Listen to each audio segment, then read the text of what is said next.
been a long, long journey on the Age of Ashes, but here we are on a death mission after spending way too much time in the City of Promise, especially for Roshin, I'm sure, attempting to find some kind of solution to the Dayhawk problem.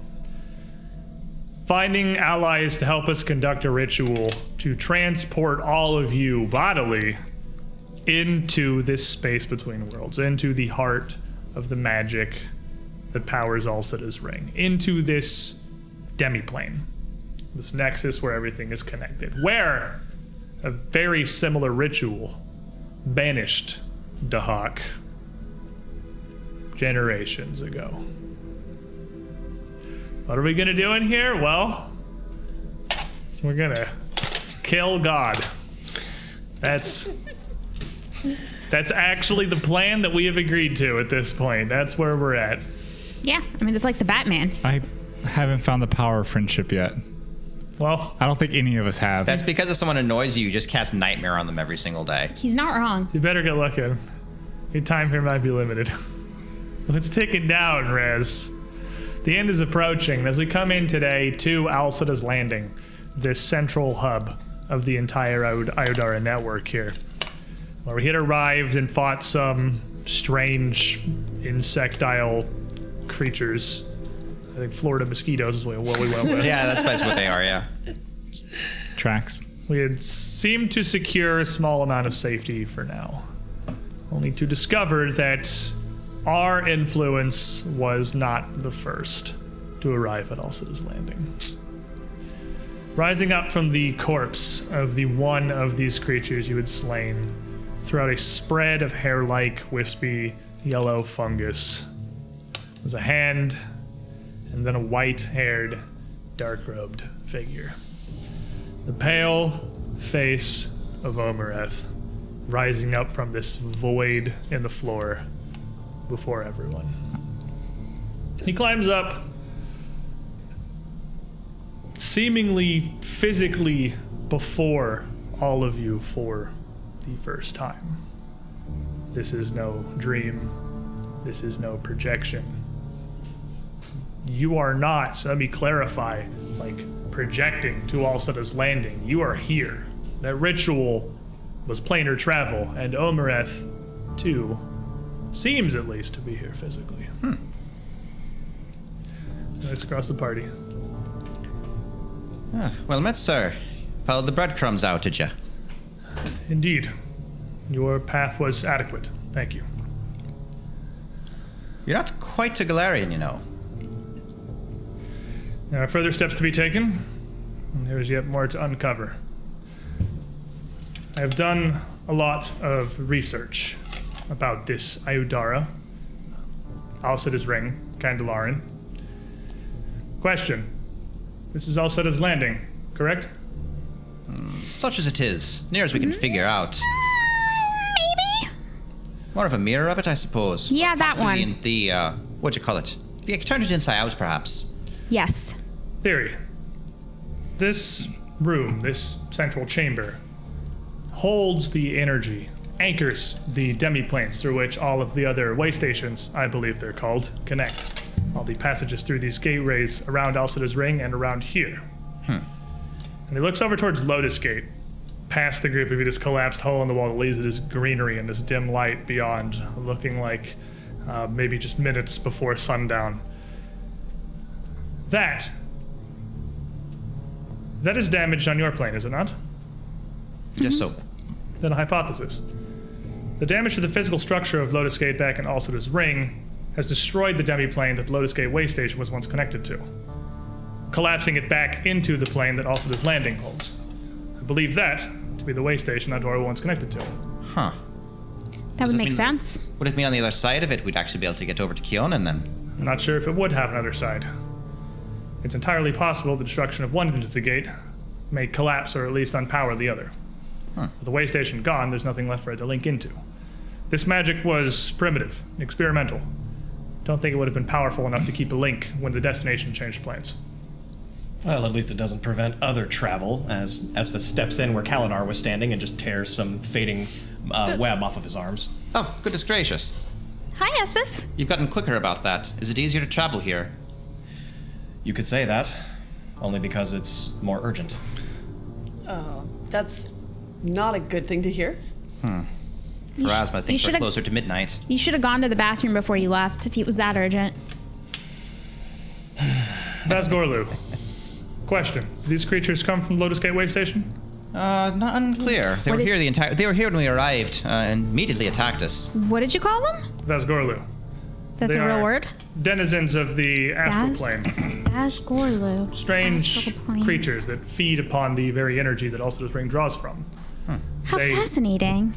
Don't consume sustenance via traditional means, but they almost subsist entirely on the ley energy that powers conjuration magic. Well, they certainly seemed to try to subsist on us when we were here, Yeah, they seem to be able to teleport around almost innately. and they stabbed me a few times.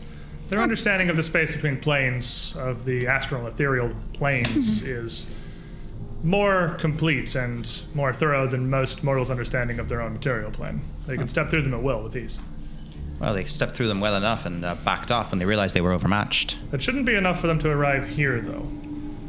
The weaknesses of Alsada's landing, they are, I believe, what Dayhawk exploited to attempt to manifest in the material plane once before, and what he may be doing again now. So, they theorized they came in with the way station. Or maybe with the ritual? So here's a question for you: if by collapsing the gate structures here, would it be enough to isolate Dayhawk from the outside, steal him away, perhaps for good? An interesting theory, and perhaps it'd be equally as likely to release him. Besides, I need these structures intact. My understanding of them only persists as long as the magic remains mostly in its original state. That's what I'm relying on to make my own return. I feel like we should just kill the god. Solve the problem. I will not stand in your way for that, and indeed, I wish that you do. This ritual you mentioned, that's how you arrived here. Explain Yes. it to me. Resme will start to break it down in pieces the way she kind of mapped it out with Xerxes. Xerxes. Thank you. With Xerxes. Had to think about it for a minute. And Omareth would listen, his face largely unchanging, occasional small nods, but little other acknowledgement that he's doing any more than just following along. But once you're finished, interesting. Modification of the very ritual that banished a hawk here in the first place. I suppose it's only logical that could work. Well then, a question. What was your plan to operate the portal gates since you have left the keys behind as foci for this ritual? Honestly, I was going to use the spell teleport to get us back. It allows me planar travel, so there's no reason why, if this is a plane like any other, it shouldn't be able to take us back to one I already know and have a link to. It's a demi-plane much like the rest, and I imagine such magic should work, although it is untested. The only theory of a possible flaw that I would have is that the great overabundance of teleportation energy flowing throughout this chamber, especially given the state of the Lotus Gate way station, may interfere. Your teleport should theoretically function, but your destination may not be what you expect. Yes, but even if we were to get there and then have to go at it again without the disruption, I have 2 casts of it, so it should allow me to get there and then get wherever I'm going, even if it's a bit triangular. Returning here will be all but impossible. A comparison. Trying to teleport into Alsada's landing directly would be much like trying to sail a ship into the center of a hurricane. Oh, no, nothing like that. It's more like if this was to get disrupted and throw me onto a plane I wasn't expecting, wherever that plane was, it wouldn't have the disruption effect, so I would then be able to teleport myself back to Galarian with no trouble. I see. Well, hopefully that theory is wise. You're fortunate this Vazgorlu wouldn't force you to test it immediately. Yeah. Well, certainly not for lack of trying, would seem. I'm surprised, well, I assume, perhaps, that this party is still what you came with. I assume you would have mentioned it, but we're not. For the most part, Kaladar and Esphis tend to bounce back and forth, but that's at the will of Pharasma, not because of the Nazgorlu. Indeed. So, the essence of a god is trapped somewhere here, within the connections of this landing. It's the space between this zone here, this room, this realm, and the way stations to which it connects that is the weakness, where Dehak's energy is at its strongest, where he was able to manifest. Seems to be the case. I imagine that were you to attempt to operate the gates from this end, you would encounter much of his influence, perhaps even his very being, so insofar as he has one. That's why we're probably thinking of going exploring the area and see if we can find out an idea, maybe come at it from a different angle. Opening up all the gates back in Breach will cost quite a mess. Not keen on repeating that. It would be wise to engage them one at a time. There's no knowing of what lies beyond. Dehak has been trapped here for maybe centuries or millennia. His influence was enough to manifest in the material plane previously, and even whatever energy is left of him, given time to grow power, will surely have corrupted the forces at work here on the landing. Are you suggesting that the way to fully examine this area is to clear out these way stations, then smash down the wall into the next one? I'm suggesting that given Dehak's influence, the portals here and the landing may not connect to the way stations as you'd expect. Theory of my own. I've been putting a lot of research into this Alcida's ring. I've been trying to find a way that I could copy what Dehak has done, to use this flaw to step through to the material plane. That would make sense. It would certainly explain why the trap has held for so long. The other possibility is that with now a sixth member, we could recreate the ritual on this side in an attempt to go transport us back to Galarian that way. Possibly. I would indeed be interested in learning this ritual, maybe pivotal in my own attempts. First, I would like to investigate this open way station, this Lotus gate. And he would just, at that, with no waiting for response, would immediately start walking past you over towards the hole of Lotus gate and the wall on the northeastern side. Oh, no time like the present. Our friends are so weird. He's very direct. I have to appreciate that about him. Valentina, take a bless. Thank you. Thanks to Magus Plains in the chat, stacking the party up with blesses at the very least. Omareth makes his way across the room over to the hole in the wall, where there is no visible rubble, there is no collapsed stone, there is no sign of the actual damage that this wall has taken. There is simply a void. As a matter of fact, the tiled stone floor of Alcida's ring immediately, instantly gives way to dirt and grass on a perfect line. Literally looking like two video game textures just meshed together. Exactly how it looks on this map. I have to say, you've recreated the effect perfectly. Well, actually, what it looks biomes. like. It is odd enough that, given your 28th level perception, it is something that all of you would immediately notice.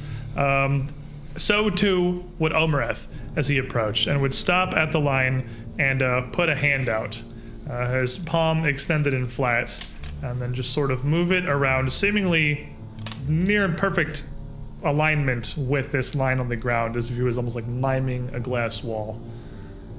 I'm gonna throw up detect magic while he's doing that, just to kind of get a better visual sense of what he's doing. You are going to take a hell of a lot of conjuration magic, the strongest signature. Oh, you get all the signatures now. Yep. All these gates, the fountain at the center. The whole room is awash with a conflux of streams of energy pouring through from fountain to portal, from portal to portal, swirling like wind throughout the chamber. The air lies completely still. It's like a conjuration hurricane in here. Question. Do you know why Alceta is the elven goddess of both doors and portals? Well, yeah, I do. Because she's the goddess of all ingress and egress. A plain explanation, but not altogether incorrect. It's because there is little difference between one and the other. Surely you know there are places in the world where planes intersect, mountains in Tianja where the dreamlands bleed through to the material. This seems to be one such thing. Though it appears to my very eyes that the Lotus Gate way station is connected physically, materially to this chamber, it is not. And you see him, it looks like, put a little pressure onto his hands. What you doing? Sort of gestures at it. Is this solid? Is it a piece? Your hand would just pass through like there's absolutely nothing there. It's just an open hole. So there was a ceiling when we were like in the main chamber. Yes. And now there is not.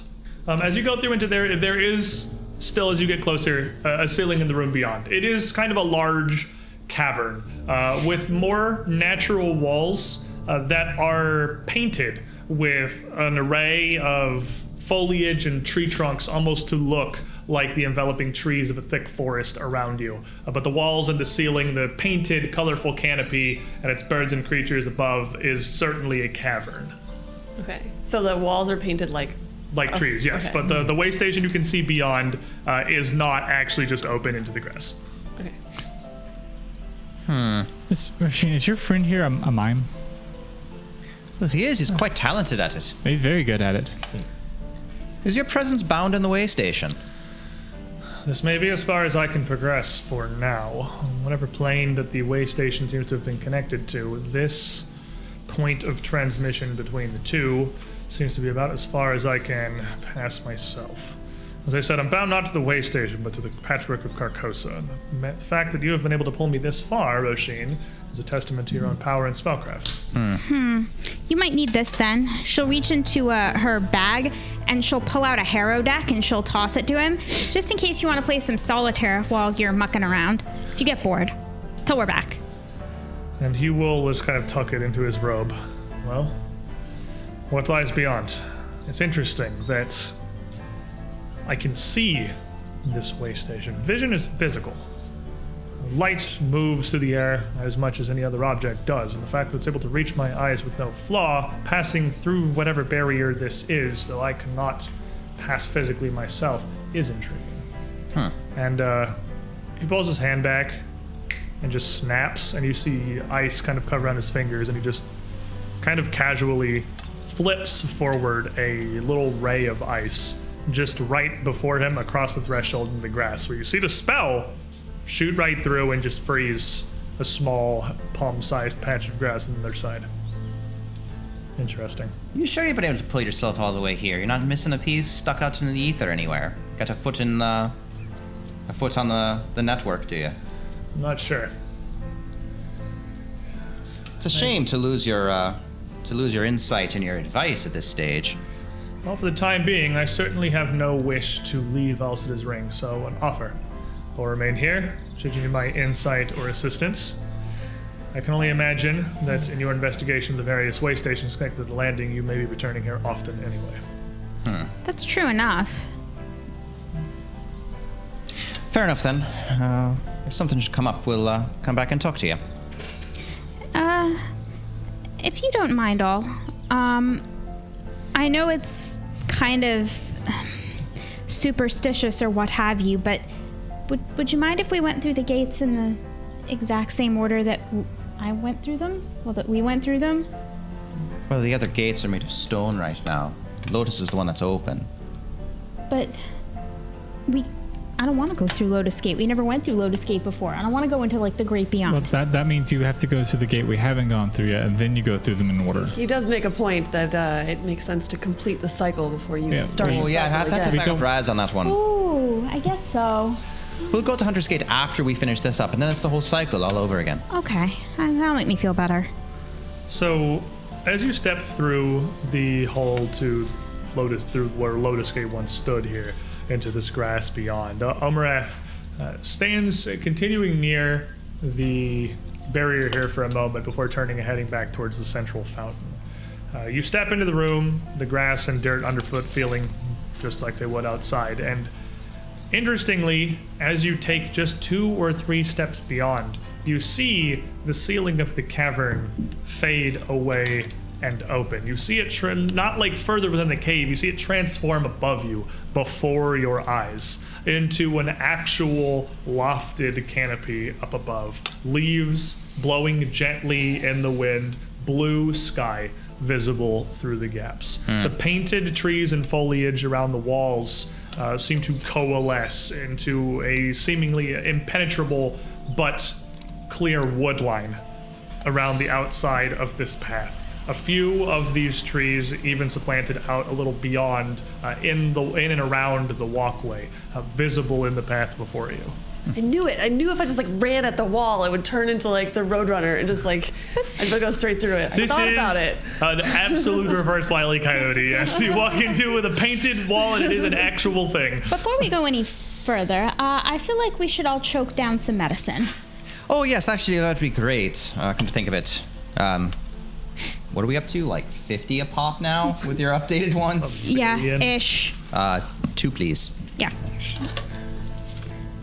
How are you all after this encounter with the Vesgorlus? Who needs some? I needed 2 50-point healing potions. That's how I was doing. Sounds pretty good. But how many 50-point healing potions do you need? Valentina is the only other person that was here. Yeah. That's good. I was here the whole time. You were here. Raz was Staying out of the way for he was once. fiddling his little heart out and singing. Hey, I need doing one. his whatever bard stuff. It wasn't super impactful, but he was there. He was hiding inside the Yeah, hat. I need one. Yep, you can have one. 1 and 1. I was taking I notes. could take 2, but I only need 55. It seems like a waste to take like Yeah, no. 45 points that I don't Also, need. for the first time in a while, Roshin's going to unlimber her shield and hold it up in front of her on guard as she steps forward. Uh-oh. You step forward into what opens up into a small grassy clearing. Visible through the trees on either side, it seems to be set within a deep vale with sheer stone cliffs on either end, and this blue sky wider and more open overhead as the chamber opens up before you. You sort of come around a curved little path into the way station properly. In the center, there is a building, a large structure made of a white, almost pearlescent stone that's carved up in a very interesting style. They are not square. It is not one dome. It's almost a series of interconnected stone domes, looking almost just like a little patch of bubbles set in the middle of this clearing, with a small deck on the front facing you and a front door set on top of it. The colors in the clearing as you step out are more vibrant. The trees covered with a scintillating array of blues and reds and oranges, and a garden surrounding this small building, sprouting very elegant and well-maintained flora. And as a matter of fact, there is a resident of this great and wonderful little place right here. I'm sure they're friendly. Seems to be kneeled down near the deck over the closest of the flower beds. You can see a small carved wooden pail sat next to him. He has one hand on the ground and the other hand over the flowers as he seems to be incanting something. The man is dressed in a long, flowing white robe with very ornate felt spalders sticking out from his shoulders. His white hair drawn into like a ponytail updo that's just loose over his back, and clear, pointed elven ears sticking out from the sides.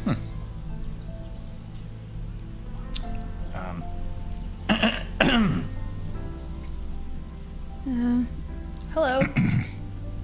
Oh, I wonder if he's a spirit. He might be a spirit. There's a lot of spirits in these way stations. And Sylvan, excuse me? Oh, you got something in your throat, Resume. Turns and he picks up the bucket. Elvish, hello? Nope. He could just Not be a here? haunt.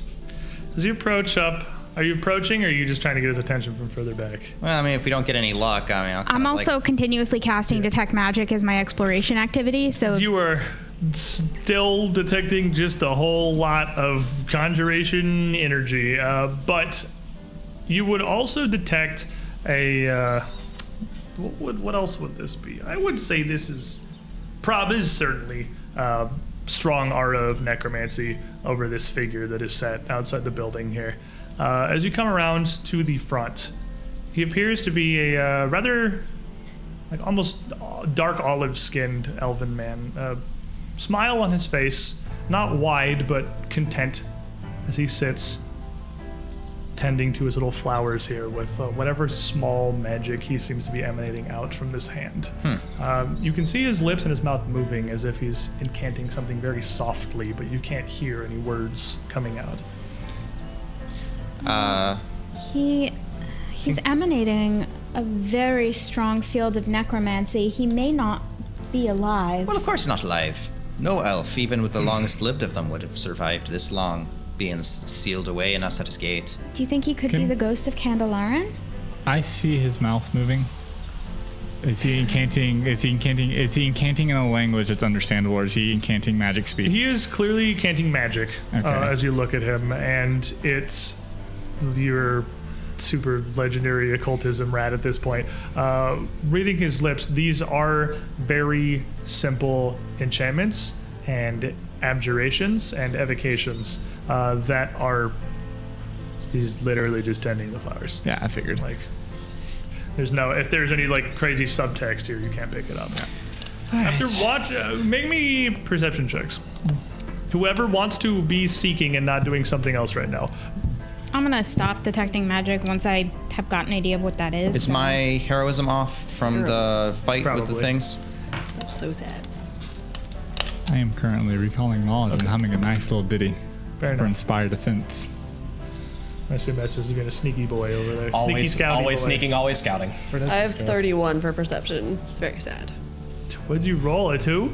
A 3? Oh, that was close. How about you two? Perception is 32. I got a 43. 43. Well, 43, Resme, you would notice as you're looking, after you're here for a little bit of time, there's nothing, it's visible to all of you seeking that there's nothing in this bucket. It looks like it's probably just a pail that once held water. You can see a pair of small spigots on one side meant to pour, but there's nothing in it. He's going through the motions. He is physically picking it up. It is moving. His hand's not just like passing through it like he's a ghost, but he is Ghost touch rune on the bucket. in a loop. He is doing this incantation, this series of work here, looking over his flowers, and he grabs the bucket and he goes like he's watering exactly the same spot and puts it back down. And he'll go another minute and a half doing these small things, checking little bits, pick the thing up and water it exactly the same spot and put it I back want down. to walk over and I just want to like put my hand on the edge of the bucket to prevent him from being able to pick it up again. Oh, it's Zai from Jewelgate. Oh, he might get upset if you do that. But it's Zai from Jewelgate all over again, I believe. Perhaps we leave him alone and see if we Yeah. can maybe make our way to the house. Perhaps there's some information in there. Yeah. Leave it be. It's not marked. Yet. Well, as a group of you move up to the front door of the house, a white wooden portal in the front of this pearlescent stone. It seems perfectly mundane, but as you reach up for the door itself, it's not like it's locked. It's not like it is stuck or barred. It just simply doesn't open. Well, I was planning on knocking to be polite and not trying to open the door to somebody else's house. Roshin's just gonna go. Roshin open is the totally door. trying to open that door. Well, I've played with you long enough. You want to knock. Roshin's like, okay, we're going in. But it just simply doesn't. It's literally you can't get E-Flask. That's what's happening right now. It's- Really? We're making that Is there reference anything now? nearby that's part of the structure that's worth climbing? None of the domes are particularly tall. The main bubble, I guess, for lack of a better word, of the area is probably like 45 feet across. So it does arc about like 40, 45 feet up, but it doesn't look like there's anything hidden on it. There are a couple of windows, round ports around almost errant spots at what would be eye level from the outside. And there are a couple of sunlights on top of the main one, but nothing that looks of particular interest. I'm going to try to knock. We're selling cookies door to door. What? If one's going to be polite, one should knock. I don't think it's real. I mean, it probably isn't, but you know, you never can tell with these things. I guess let's look around a little bit more and see if there's anything else around. I don't know what happens if you Are we mess able up to his see? Like you flowers. said, the windows are like Absolutely. eye level. I'm gonna go look into the nearest window. What do I see? You go look into the window here, though the way station of Lotus Gate, if that is what this is quite well lit. There's no visible sun in the sky, but the area is lit as though the sun beamed down overhead. Through the windows, it is almost complete, perfect darkness inside the house, as if the light simply does not penetrate from out here. As you look, trying to see something in there, you see small, little, errant, floating red embers drifting and swirling inside. There and then gone. I'm gonna reach into my bag and pull out my night goggles and put them on and look again. Looking with that, you can see a little bit clearer, but really not much, as it appears that the darkness within is not a lack of light, but that the inside seems to be a single churning mass of thick black smoke. Okay. It's Casa de Hawk. Is this building hot? Like I'm It like is right, not. the glass is not hot. Right. Well, there's a lot of smoke inside. And I that's am about it. blessed. Essence of Dehak. Lovely. Want to smash the window out? Just in Not this particularly, building? but we might have to. Maybe not. Well, we're gonna have to deal with it. We can't just let it build up in there. It'll turn into a bomb. How did you come to that conclusion? We got here 5 seconds ago, and all of a sudden the house is a bomb because there's smoke inside? Yeah, The it's- Alcetta's ring, it's a bomb. It's building up with energy. It exploded half of Breach Hill. Yes, I think it's perfectly reasonable to think that. I don't think it's reasonable at all, but I guess if we're going to go smash windows, sure. You're on board? Just that was all it took? Not really, no, but it's not going to stop you if you really want to do it. We can certainly see if there's anything further into this area. You can see from here that these wooded walls of this chamber, whatever illusions that is, and you would, if the detecting magic, pick up some illusion auras lightly across what you assume is the walls and the ceiling of the cavern that you saw before you had stepped into it properly. They do seem to kind of wrap and expand a little bit into a bit more of a garden to the right side of the building, but come in fairly close around the back of the other side of it. There doesn't appear to be much more than this single building here. Inside this building, then, is where we need to go. Okay, break the window. Everyone stand back. I'll break it. Everyone back. Maybe you don't. Maybe you're not the one actually But right by the I'm window. gonna throw something into it with magic. Oh, yes. That's safe. That's From, safe. 60 feet away. Yeah, I'll be at 55 feet away. Yeah. Pick up one of my balls, like my little metal balls from my Right. pocket, and telekinetic projectile it through the window with reach. Yeah, fling this with what is at this point, because cantrip scaling a 10th level telekinetic projectile. Oh, does it stop at 9? Does cantrip scaling stop at 9? Nope. It goes to 10? 9. 10th level 10. telekinetic Oh, yeah, it projectile. does go to 10. That shoots out. This and one goes to 11. You see this ball slam into what looks to be the light pane glass of the window. You hear a resounding ping echo through the clearing and see it ting straight off. Don't know of any glass that does that. That's interesting. It's quite strong. Maybe we go bother the gardener. You think we have to bother the gardener? With my spirit Zai sense, became very violent when we bothered her. with my spirit sense, do I see? Does the gardener have a soul? Yes. So he is a person. Ghosts have souls. Yeah, So, ghosts yeah, are people. He's at least not like an illusion or a specter of So he's- something. Whether it is a ghost or a real figure or whatever it is, it does have a soul. It does have a soul. Well, he does have a soul. Well, he I is- don't have the trauma that you guys have from whatever that is. So Valentina's just gonna be like, you guys talked me out of this the first time. I mean, you can go mess Do with this. his And I'm gonna flowers. go back over and I'm just gonna put my hand on the bucket and prevent him from picking the bucket up.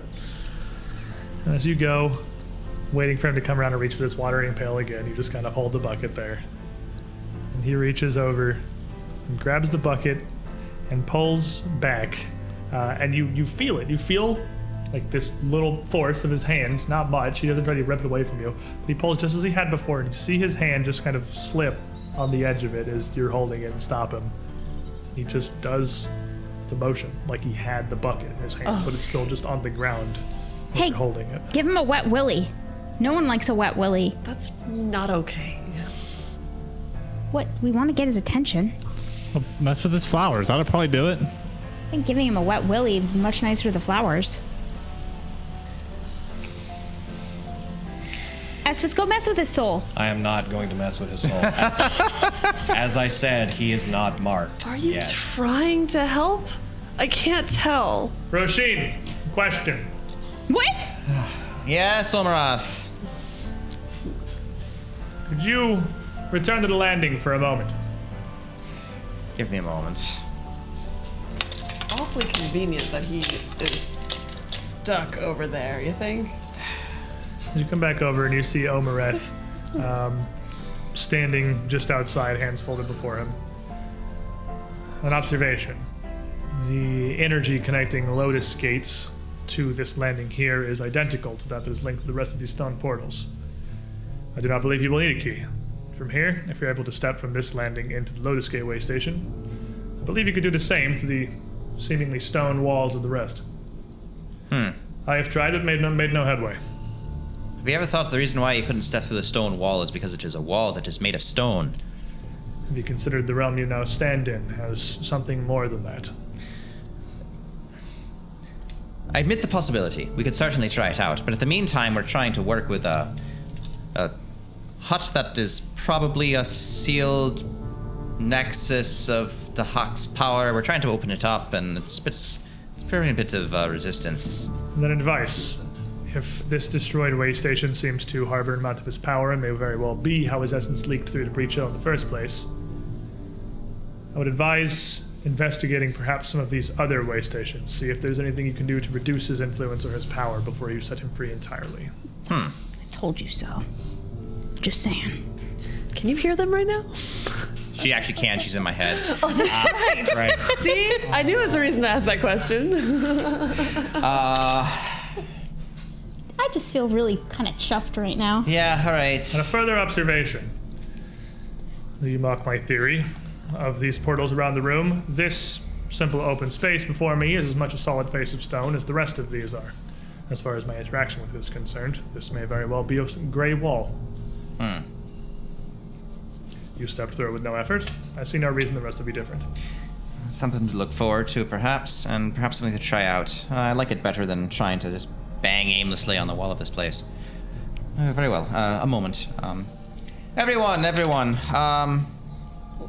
Omareth has a theory that if this is a nexus of Dahak's power, perhaps we should see a way of at least spreading it out or destabilizing it through the other gateways before we go and knock a hole in it and let it all out in one big splash. What? Go through the other gates first? That's a great idea. Yes, Resme. We should do it in reverse order, though. No, we're not doing it in reverse order. That's a horrible We idea. got to retrace our steps. No. We're going through Hunter's Gate first.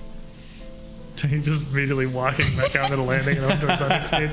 The rest of you coming along? Oh, yes. I have no skin in this game. Roshin's gonna let Resme walk first, just in case she runs face first into the stone Get a running wall. start before you go in. Go in fast. As you move over, what are you doing, Resme? I'm going to attempt to put my hand through first before I try whole body running through the gate. You're not going to platform 9 3/4. They run it as hard as possible. No, surprisingly, I don't feel like breaking my nose or running straight out into something that could immediately kill me. Fair enough. Wink, nudge, nudge. Wait. Now you make that distinction? Well, yeah, now it's a real thing. You approach the face of the Hunter's Gate node, the first that you had originally passed through, the opposite side of the chamber from Lotus Gate. What is a charred and blackened face of stone in the actual world from whatever the hell the Cinder Claws were doing within the material plane when they came through is the perfect carved relief it was always meant to be here. As you reach out with your hand passes through it like you were just reaching into the clear surface of a pond. And you stick your hand in, and in fact, the stone ripples like the surface of water. Oh, that's so cool. Huh. Gosh, I love planar magic. It's so interesting. Yeah, you can do the same thing with a pond back in Galarian. I'm gonna smack you. It's gonna hurt though, so I'm not gonna. You wanna go first there, Shield Maiden? Asphys walks past all of them and just walks straight through. I like him. Splendid. I think he's becoming one of my favorites. Isn't he? It's I just follow spectacular. right behind Asphys.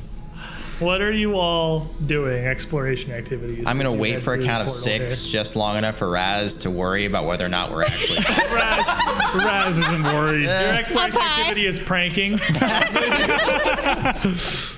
Well, yeah, I mean, it started out like an exploration activity with babysitting, but like That's fair. as the children grow, you gotta like get the dad humor That's in there. true. Now like, we've you reached gotta, the like, point where maturing, like, it's acceptable you can to prank, make fun yeah. of them. I got to cut the umbilical cord. That's all there is to it. You are scouting and sneaking, Yes, I assume, as you go through first. Sticking to whatever shadows or cover there may be. Raz, Valentina? Seeking. Seeking Yes. resonate. I'm recalling knowledge, but while I'm doing, Raz is just humming his little ditty. He's excited to be here. This is all new. So we're casting my Inspire shield up. Defense. You keep it shield raised. Oh, is that shield fear raised. I smell? Yes. A healthy dose. A lot of it, actually. Especially when you have someone over here being like, hey, meet Shield Maiden. Esmus would be the first to step forward, stepping through this, and for a brief moment experiencing almost that same strange gray mist that you step through traversing any of the other portals of Alcida's Ring. But this is different. This one is heavier. It's less of a mist or a fog and almost like walking through a floating liquid metal. It's not like suffocating or smothering, but you can feel its presence, its weight upon you. It almost like gravity increases for a moment, but it's pressure from every direction as you step through and emerge out onto the far side, shortly followed by the rest of your allies here. How momentary is this, like, increased? It is like a half of a second. Oh, okay. Passing through these portals. They're not like in the float zone for a while. It's like not the better part of a step. Okay. But you emerge onto the far side of this into a dense and deep jungle. A stone floor beneath you, carved out in strange mosaic designs that you don't recognize.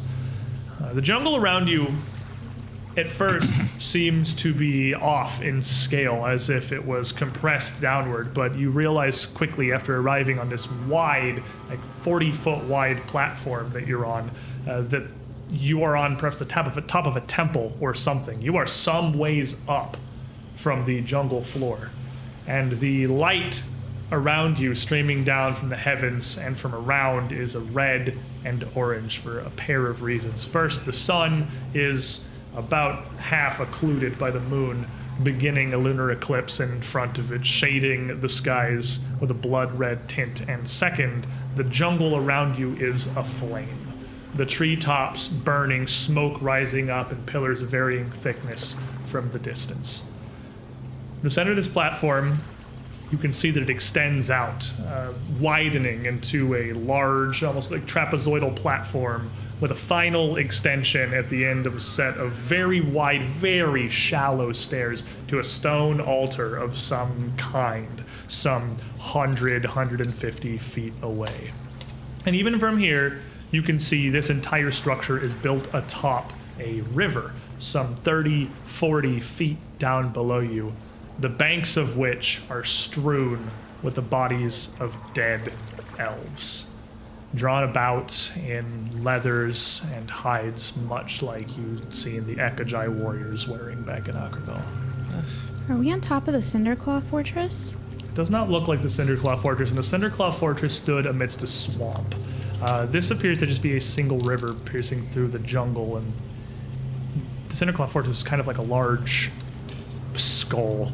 This is some stone structure crafted. What it is or what its purpose is not immediately apparent.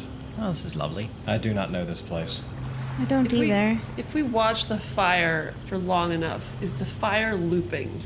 The jungle truly seems to be burning, though while the fire is not looping, Or are they any of the people that are down? They're dead, right? they're super Okay, dead. Yeah, okay. they're just Yeah, corpses. so they're down not. the Yeah. banks. Okay. You So can they're see all together, with what you can see off the sides of this platform, maybe a couple of dozen what appear to be dead Ekajai scattered down the banks of the river. Is it daytime? Well, it's daytime in that solar eclipse. It's Can I see any stars? no. Okay. Smoke in the air is thick. Often you can't even see the eclipse that's happening. Well, yeah, I'd believe it if you told me there was a dragon sealed away in here. I don't know what if this is real and what if this is the past or just some strange imagining of the present. I think this is the way station. And this is what we saw before, at least it turned into that lava tube tunnel. Remember the Cinder Claws? They supposedly when they came through here, didn't Renali say something about it being sort of a sort of temple-esque figure, marble You would remember, and I'll give you this because Resme would definitely remember, but it's been like quite literally 2 years, that originally the far end of Hunter's Gate was built into a temple of Ketiphus, Oh, so the that's elven god of hunting. So Okay, so that's maybe what this was before it all got... there wasn't a river. It didn't, like, a river didn't split through the far end of the portal. It was in a clearing. But this could very well be the top of some kind of a temple to Ketiphus. It's hard to tell from standing on top of it. Huh. It would be a huge temple for the Ekajai to build, as the stone of this is near a third the size of all of Akravel is laterally. That is a very vertical city. Well, I guess let's look around then. We should. Maybe that altar at the end might have something for us. Make our way down there, I suppose.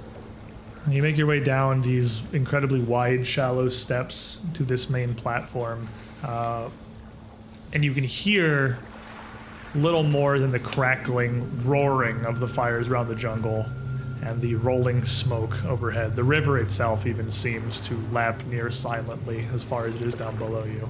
As you reach the center of this platform, a tremor shakes through the world. The whole of the platform vibrates, and you see the trees shake as well. And you hear a voice ring from seemingly nowhere through the canopies. Ekujai! Oh, that's not creepy. Yep, Ekujai. Yep, they're the ones that put you in here, all right.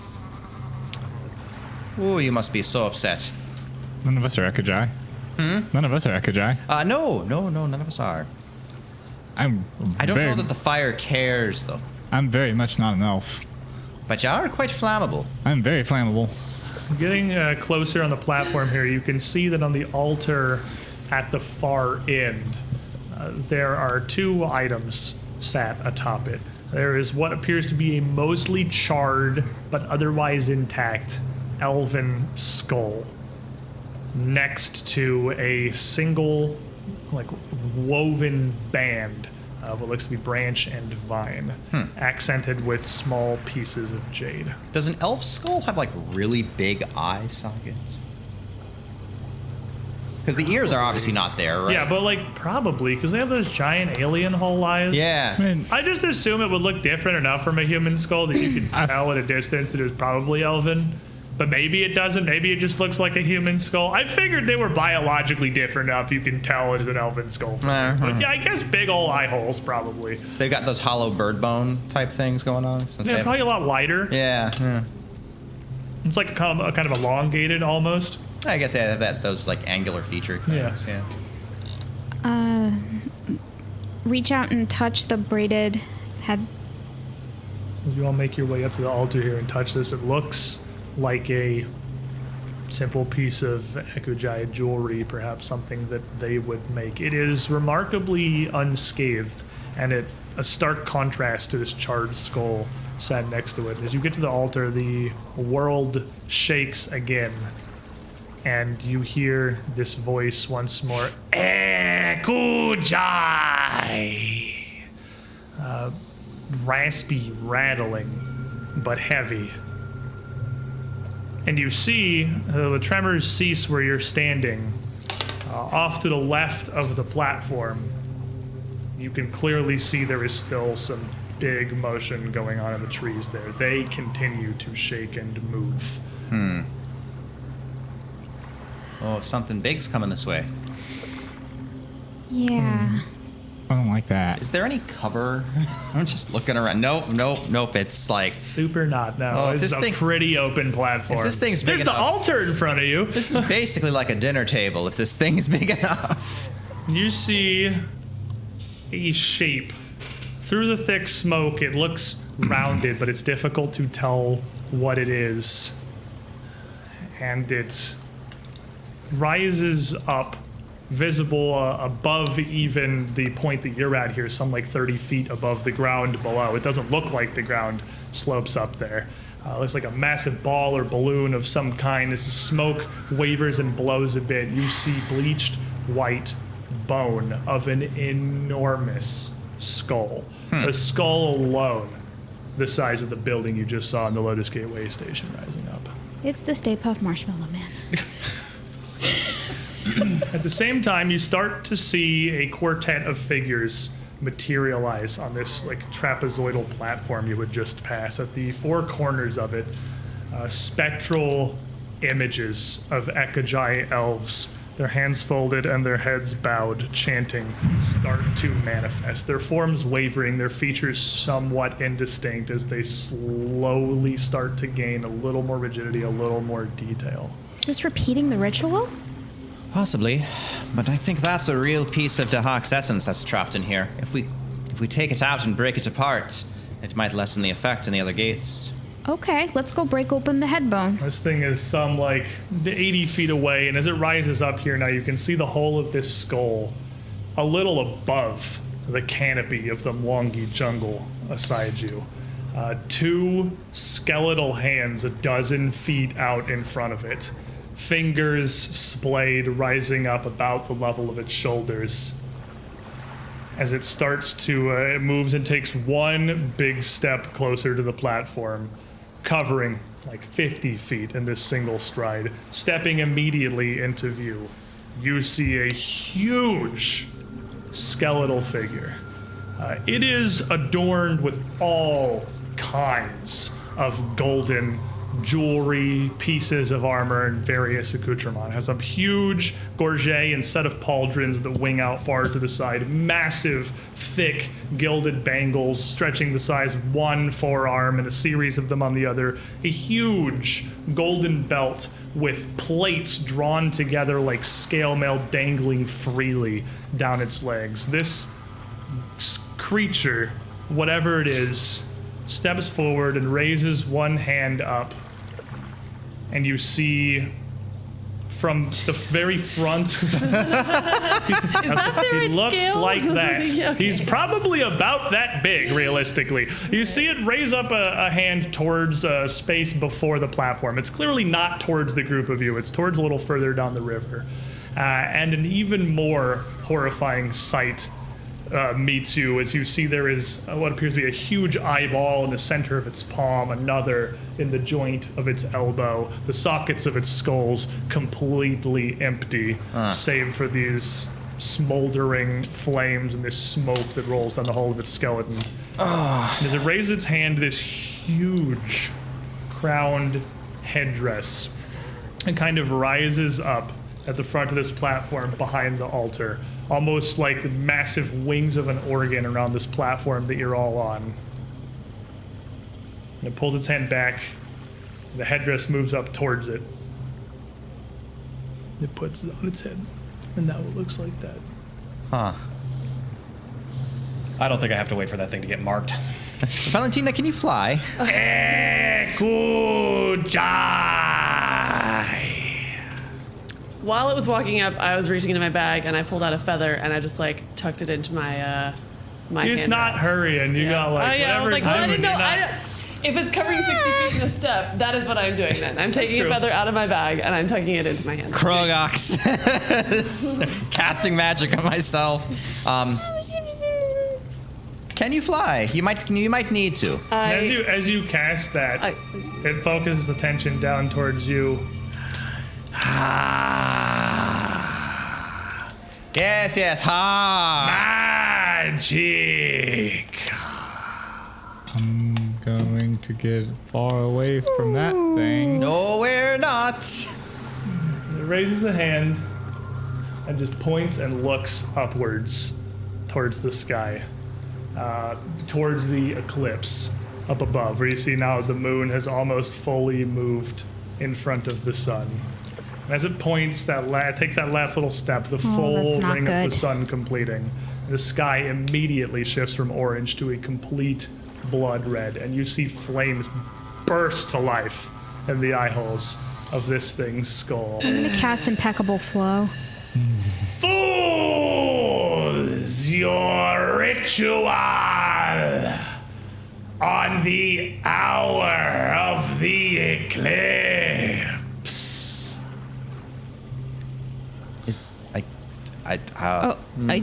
Okay. Does our magic appear to be advancing the eclipse, or is it just this? Is this a coincidence? Hard to tell. Hard to tell here. Eclipses happen pretty quickly. You're so to combat. So I'm gonna start moving back a At this little. point, you step back, and you step back on the trapezoidal platform. The 4 specters of these Ekajai that have mostly formed now, that look to be 4 figures, 3 women and a man around the points, all in identical, seemingly ceremonial, robed garb of some kind. Nothing like what you'd seen in Akravel when you were there. All of their heads immediately roll up and look towards you. Mwangi. Hi there. We friends? No? Do you want to make me, I guess I will make it for you, Mr. Razzmatazz. What's your bardic knowledge, Eel? Bardic knowledge is going to be at a 29 now. 29, that's pretty good. That's pretty good stuff. You like to see it? I'll have you know I rolled a nat 20. So that's pretty good. Looking up at this giant skeletal thing, I don't know how much research Raz has done about this anima invocation or this ritual or whatever has happened with the Hawk before, but literally all you do is read books and know things. So it would not have been impossible for you to come across some kind of forgotten treatises that give you a little more detail, less on the ritual, but more about the events of the thing itself. What you're seeing play out before you is close to something that happened. The Ekajai, as they were banding together and committing the anima invocation, a process of a day-long ritual to try to force Dahak into this portal, there were a couple of steps here. Their warriors had defeated this manifestation in combat, much like you had fought back whatever manifested back in Breachill some weeks ago. And they were trying desperately to do this before it could reform and come back out. They hurried. Their ritual fell on the day of an eclipse, a lunar eclipse, and they were attacked again by something not as mighty as Dahak, but a terrifying monster from deep within the forests. A thing called a Zizimal. And Zizimal. this thing before you, you are pretty confident is a Zizimal, if not the very Zizimal that had come after the Ekajai on the hour of their victory. This is an incredible, near-apocalyptic terror. These things are known as heralds of the apocalyptic eclipse. They are supernatural beings of incredible negative energy with a direct and near complete control of the flow of positive and negative energy themselves. And they absolutely feast on powerful magic. You would know this thing is immune. I'll give you 2 on a critical success. Immune to both cold and electricity. Well, long story short, Becomes relevant, you know. yeah. Long story short, it eats magic. It's apocalyptic. Zizimal. Oh, also it controls positive and negative energy flow around it. That's important too. And cold and electric damage. Cold and electric spells. Bad. Got it. Noted. Yeah. Okay. It's not fun. Right, so hit it. Hit it really hard. Got it. But it's some like 20 feet back from the platform at this point. You all feel like you are easily very within its reach. It is a massive, massive creature, whatever this thing is. But you tried to talk to these specters in Wangi, and their gaze fixed upon you. There's no reaction whatsoever. Nothing more than you got from that elf back in the Lotus Gateway station. See if you can figure something out. We'll see if we can buy you some time. Okay. Shudler, and a red glyph will appear briefly underneath Roshin's feet as she casts Airwalk on herself. We'll turn its look back to you. I accept your offerings. And he reaches out towards Roshin. Yes, accept this. I think we're probably gonna roll some initiative here, my good friends. Everybody get +2 from me. Hello. Is that status? Or is that... What Just is for the that? initiative, I think, right? That's circumstance because Okay, good. Roshin's going to go Gerkach, and that's going to knock it up to another +4 status on top of that Okay, +2. got it. Wish I got that. I'm sorry. Well, So if I roll a as it 4, it reaches- doesn't matter.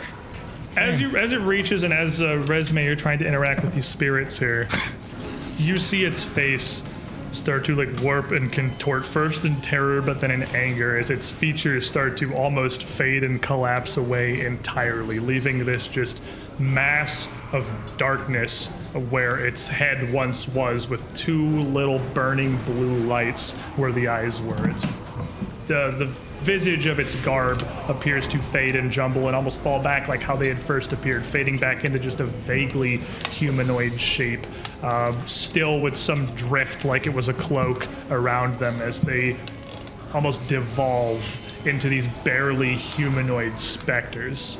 Let's go with you first, Rosemary. What's your... Sorry, you were explaining to I know. me, so I Yeah, hadn't you're rolled good, yet. you're good. So that's going to be an 18, so that's going to be 50. 50, Miss Roisin.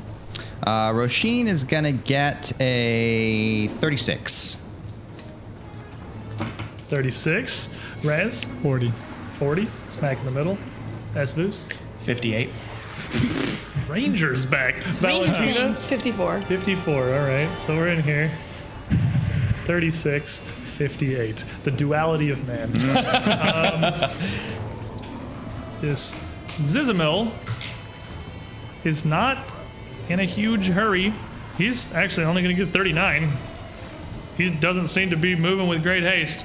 But these strange specters around the platform also seem to be starting to lurch towards Resume. So let's see. Resume, where is everyone? Resume went back to the platform. Roshin's definitely still down at the altar. Who went where?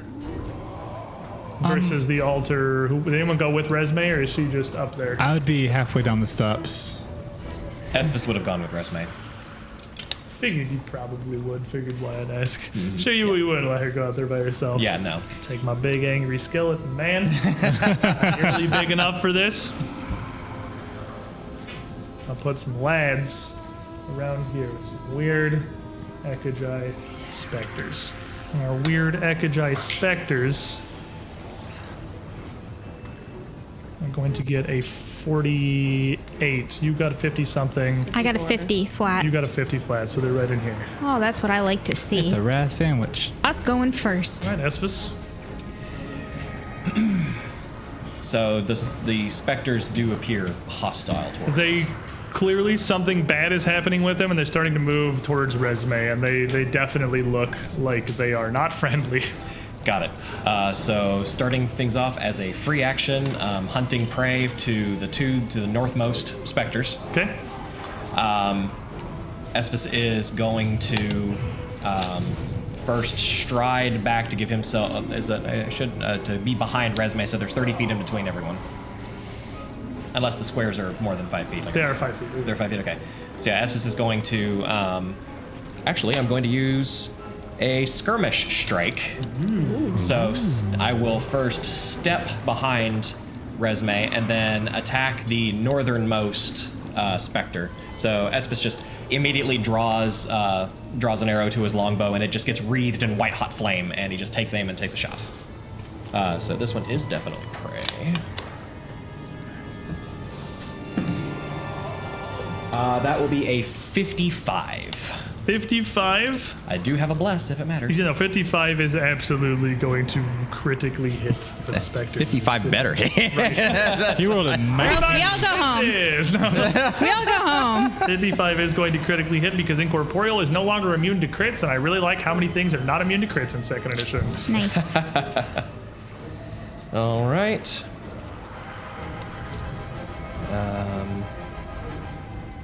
Okay. I'm trying to do math. Math is hard. And then Oh, here's a new calculator, right? It's the first time you mess with the new calculator. Yeah. We're still kind of in the trial phase of the damage calculators that we're doing with the tablets here. I think it is dramatically better. But we Agreed. switched to a different program. It is the first time he's used it. Oh yeah, I could yeah. All right, so that is going to be. Actually, they're not immune to fire, correct?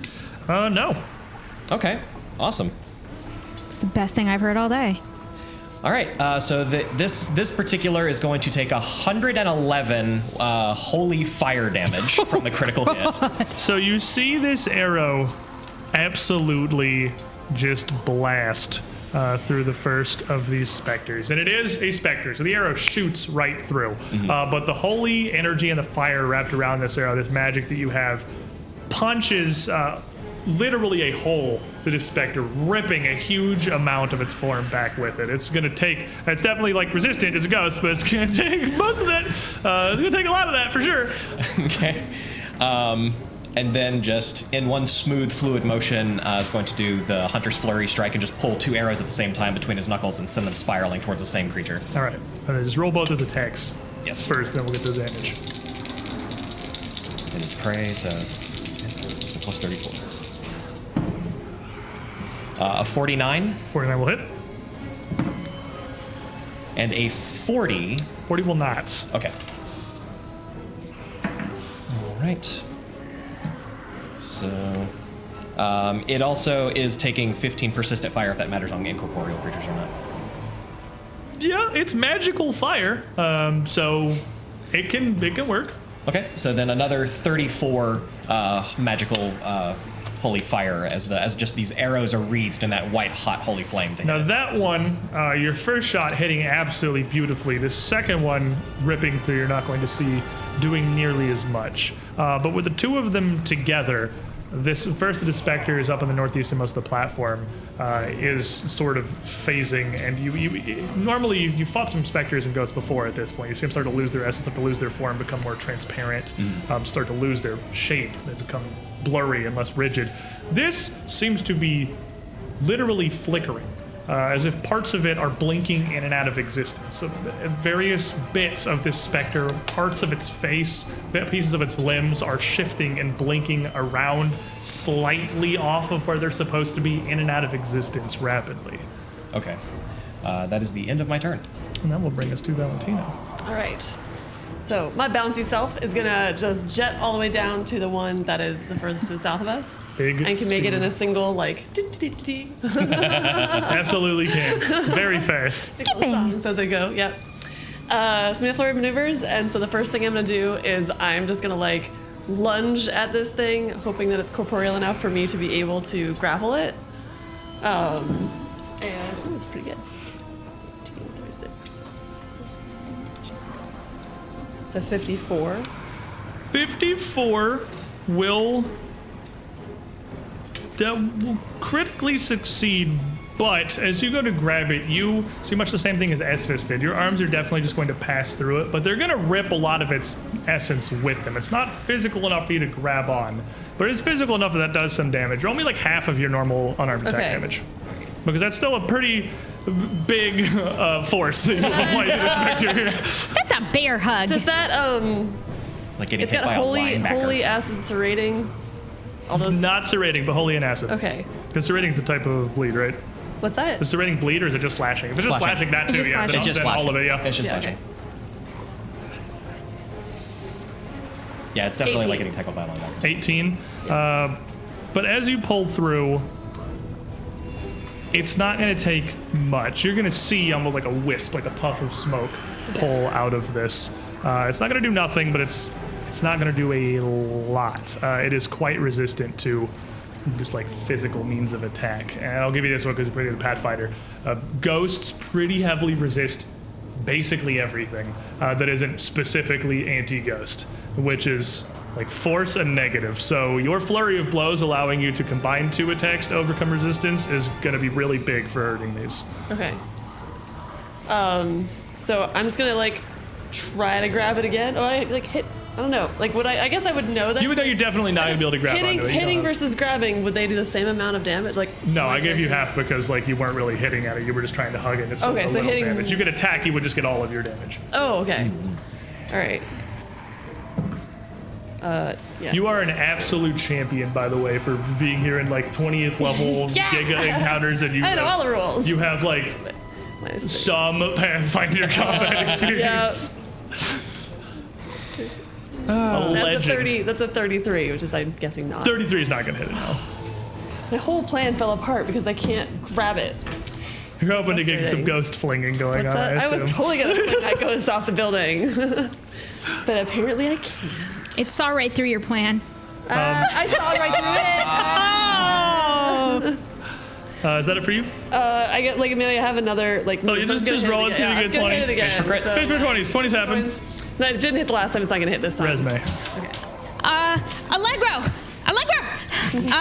I'm gonna throw up a 7th level haste. Everyone is hasted now. And then I'm gonna throw up a shield. Roisin is not going to be in range of that, but it will I will reach if I reach it. She will be. If you reach it, I'll she will be. spend that extra action to not shield, and I will just big haste Fair it. enough. Everybody gets Presto changeo. one additional action. That you can only spend on strike or stride.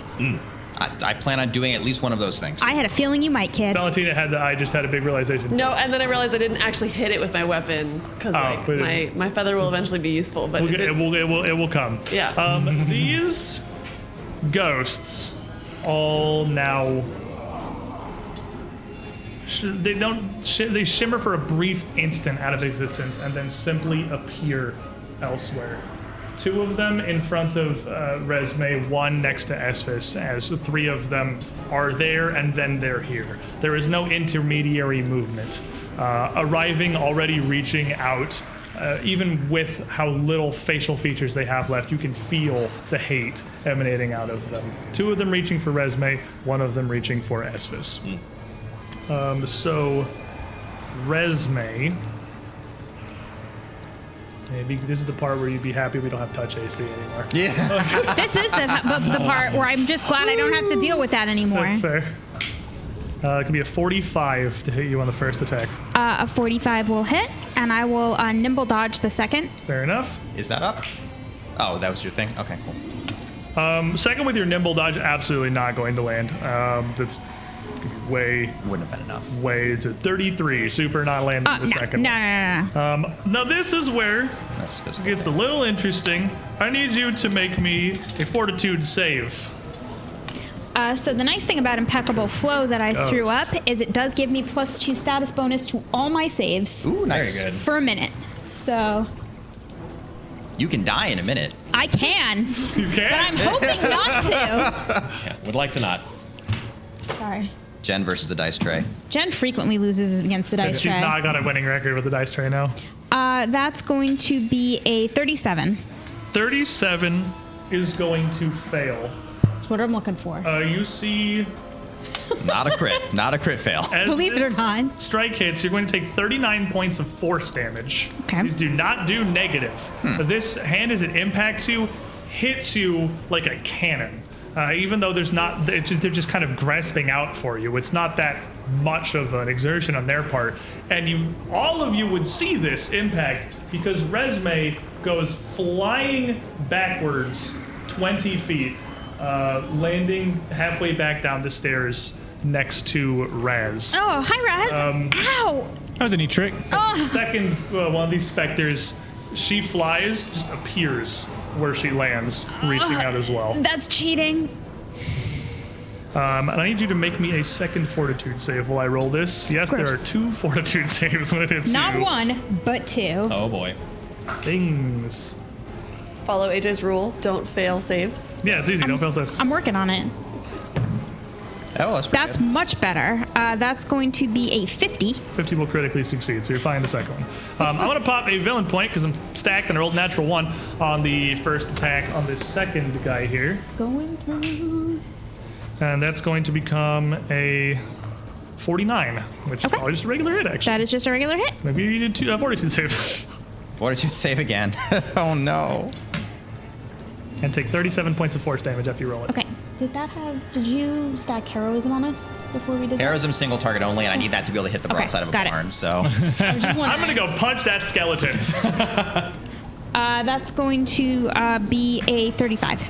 35 will also fail. Okay. And you are going to, again, get punched backwards. This force launching you almost all the way back down towards the altar. Hi, Sheeny. Try not to get hit by those things. Yeah, I'm working on it. As both of the ghosts then immediately materialize directly in front of Roshin. Oh, that's so not. Ah, there you go. Yeah, come on over here. That's so not Right fair. off the edge of the platform out of reach. Not exactly in front of you, but like right, floating sectors kind of between you and this huge skeleton in the air. Are you serious? You're gonna try to get in my way? The third one is swinging at Esphis. for a 47. Will regular hit. Fortitude save. Okay. And fortitude. Natural 20. Solid. You're still taking 38 points of force damage. I do a second fortitude save from you, but you feel this impact and maybe being able to ready yourself after seeing Resme get launched 40 feet by 2 hits. You hold your ground. You don't go anywhere. You feel this massive hit, but you don't go anywhere. Okay. As a matter of fact, you keep track of this because I have way too much crap going on. You are actually immune to the knockback effect for a minute. Like you have grounded yourself. You're ready. You can't get knocked around. Okay. Second fortitude save. Oh, then do you have to make them? Natural 20. Wow.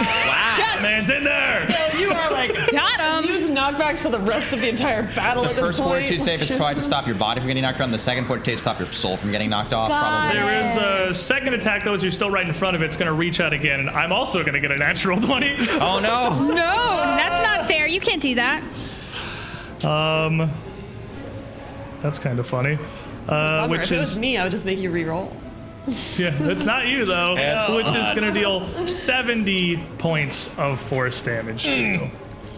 And we have the last one, which has warped over by Valentina, who is going to reach out and take a swing towards you. 41. No. That was poop. I rolled poop. Wah, wah, wah. That's okay. It has a second one, which is 46. I'm 46 and I have bless. And you have It inspired says Inspired defense. Defense from Raz, so plus 1 AC. 40. You have 46 base 47. AC. Holy monk! Legendary, unarmored, What the baby. monk? Holy monk, Batman. Okay, yeah, with your inspired defense. You have inspired defense? Oh, you were dual recalling knowledge and inspired defense, right? I'm humming my little ditty. You 46 misses. Level 20 time. Raz over here humming. Resme gets slung across. She's just, You almost like hear a sonic boom from the force that launches Resme backwards, and then as she lands, the second one's already there and hits her again, and just another sonic boom as she goes flying back towards the altar.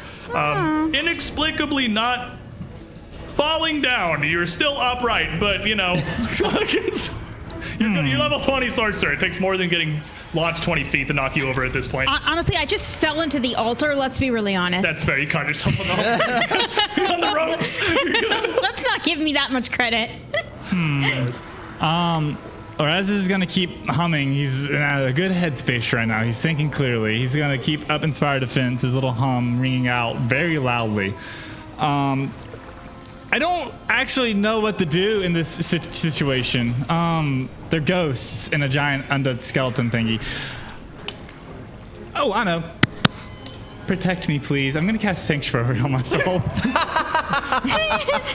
Please don't. Greatest Good job. level 1 spell. Team. Really good level 1 spell. That's my whole turn. While I this- watch. This Zizimal, reaching out towards Roshin, seeing the rest of y'all get knocked around. Darkness eclipse us a bit! As it puts its hands out wide, and you lose sight of its hands. What at first looks like the massive billowing smoke of the jungle, just occluding it, you realize that all light around its hands is simply gone, and they are emanating out just this massive aura of darkness around each of them. And it reaches down and puts this on the battlefield, plunging all of you into complete inky blackness. A spirit sense still go through that? Spirit sense absolutely still works. If you senses you have other than sight are unaffected, you are just in. I think Valentina might be right on the edge of it, and I'll say Does Valentina night can vision is still. magical, or does night vision works? Because I do have to use an action probably to like. Is it dark They're on vision my or greater dark forehead. vision? What's that? Is it dark vision or greater dark vision? We can look at it in a second Yeah. because all of you, other than Valentina, who's on the edge of this anyway, you're not quite in it. You are going to first lose your sight, and second, feel all the heat, the humidity of the burning wonky expanse around you start to drain away. I'm feeling the heat almost pulled out of your body as the darkness starts to envelop you in a cloying, freezing cold. And we're going to take our break for the afternoon. This is fine. We're going to stand up, It's all good. Fine. stretch our legs, take about 10 minutes to get some snacks, use the bathroom, ready yourselves. Be back before too long, and there's some stuff happening. BRB, everybody. Monsters. Welcome back, everybody. As we left off, darkness. We won. We defeated the We've monster. heard two things about Dayhawk, fire and darkness. Well, here's the second Here's one. the darkness. We've bit. gotten a lot of the fire. We haven't gotten a whole lot of the darkness yet. But this Zizimal and his lads, these strange specters of ancient Ekagi, this is turned into a very intricate battle very quickly. The Zizimal conjured up orbs of pitch darkness into its hands and simply reached down and placed them across the platform, plunging everybody but Valentina, who is just outside the effect here, into total darkness. You can see to your side that this globe looks like just a flat black ball of shadows. And you can't see through it, you can't see anything. The rest of your party is gone, swallowed within that. And inside of it, you are all feeling this incredible plague of cold pull at you. I need a fortitude save from everyone. Valentina. I'm good at these. Hey, I'll take that 18. At these. The rat's very fortuitous. That is cocked very it. much cocked. I'm really good. That's the first time I've ever cocked a die on one of these. I was wondering how they do it, and now I It know. happens. He's rolled up against the side of the die's like, I'm done. Natural 20. Yes! It's the hat, man. It's really warm. It's a very warm head. Yeah. It Let's is. take a pic. Are you serious? Did you roll 20? I rolled a natural 20. What the hell? I don't need to Man. my God. leave them in there and like. drop them next to you. Roisin, what'd you get? Roisin didn't do bad for herself, but I mean, compared to Mr. Nat 20 You didn't over roll a there. 20. What do you do? What did I tell you to start the show? Misters Don't fail saving Nat throws. 20. That's fair. He only- Roisin gets a 49. 49 will regular succeed. Professor Nat 20. Resume. 46. 46 will also regular succeed. So, Resme and Roshin will take 28 points of cold damage. Raz and Esvis will take 14 points of cold damage. Yes, you take half on a critical success. 14, you said? 14. 10 cold resist from 10 you. cold You do resist. cold resistance. But Resme and Roshin, as you feel this cloying cold freeze you and almost freezing you in place, freezing your clothes and your armor around you, you are each slowed one for one turn. Which means, Mr. Roshin, as you see in the pitch darkness and pull against this frost, you have 2+1 actions. Okay. I still have 3 attacks. I'm not next to it, though. Shrouded in the darkness, kind of staring up at this thing as it just... map effect. Look Like, at this. Roshin has the shield up. She's ready for this blast effect to come down. And he just goes bloop, and now she's just cold and freezing. You hear this laughter, ha ha ha ha ha, from far up overhead in the distance. I'll echoing give you through the something to shadows. cry about. And she's going to hold her hand up cupped, and a pinprick of light will just flicker barely in the cloying darkness before she pours her soul into it. And it grows brighter and brighter and brighter and brighter and almost piercingly glowing white through the darkness. And she's going to stare up where she vaguely remembers this thing's face. See how you have a taste of the light. Solas Day! And that's a level 10 radiant beam. That sounds like a counteract check is probably coming. I'm assuming this is magical darkness. It's absolutely magical It's darkness. totally going to counteract this. And it's also a bug old beam of damage It that's does going to... certainly sound like a counteract check is coming, and then a laser beam is going to do laser beam. That's what's going to happen, yeah. So it's going to go out through the darkness, try to counteract it. If that ghost is still between me and Big Guy, it's going to hit the ghost, and then it's also going to hit Big Guy. Enough. Counteract check is going to be 16 on the die. That's going to be a 50.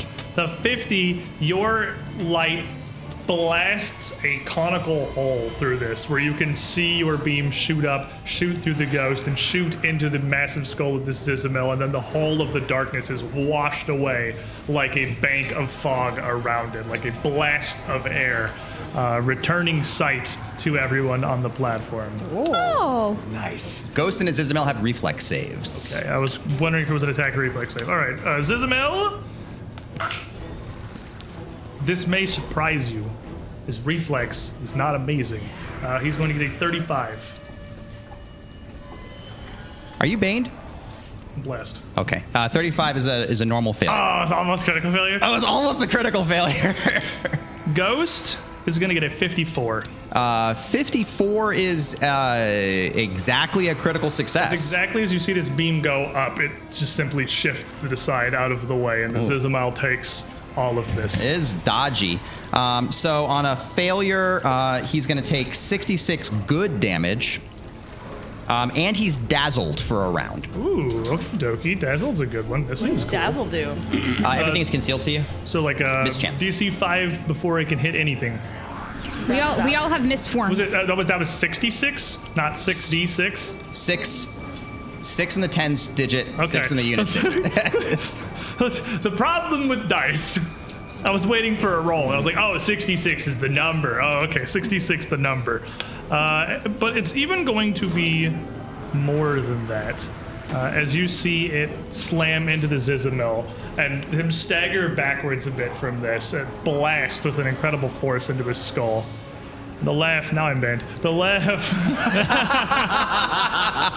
still continues. Not Ekudai. These ones fight. That's right. We're gonna make you pay for... I don't know what exactly, but we're getting you.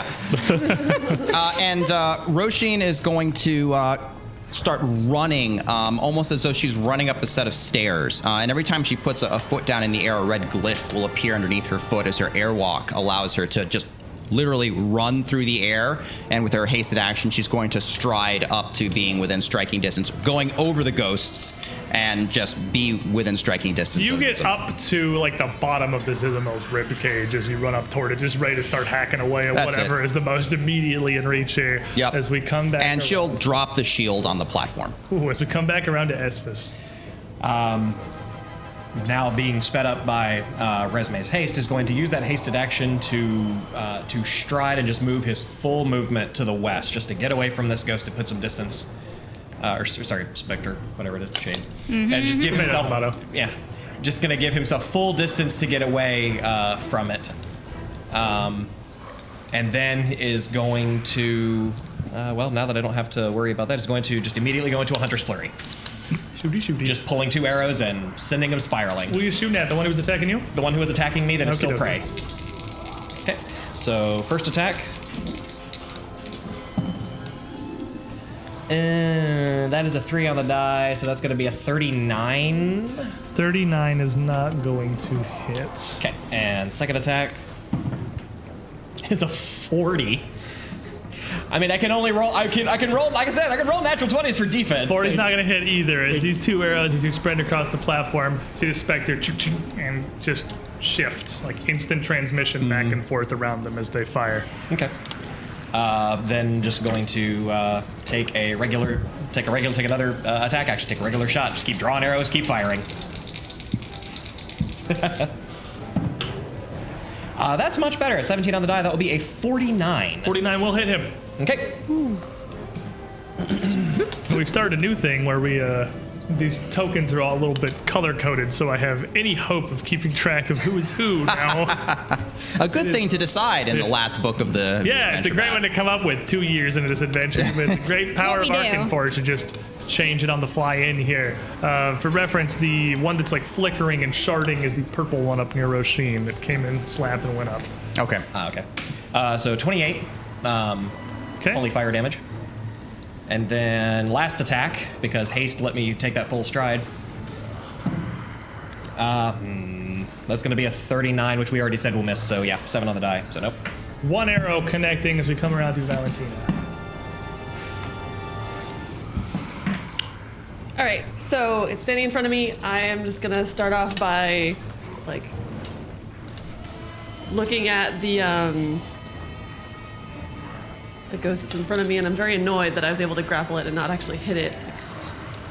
So I'm just gonna like pull back and be like, all right, well, nothing like try on this again, and I'm just gonna do flurry blows, and I'm just gonna go for it like twice. Yeah. See 2 hits. 2 hits. This is the first one. This is the second one. The first one is a 47. 47 will connect. The second one is a 43. 43 will not quite. It's not with a Okay. blast either. When I hit it, because I've got the feather, I guess I had to figure. I'm assuming that I hit it the first time, but not the second time. Right. Yeah. Okay. So my strong hand has a feather in it because I'm not gonna like try to use in kind of my like good hand. Yeah.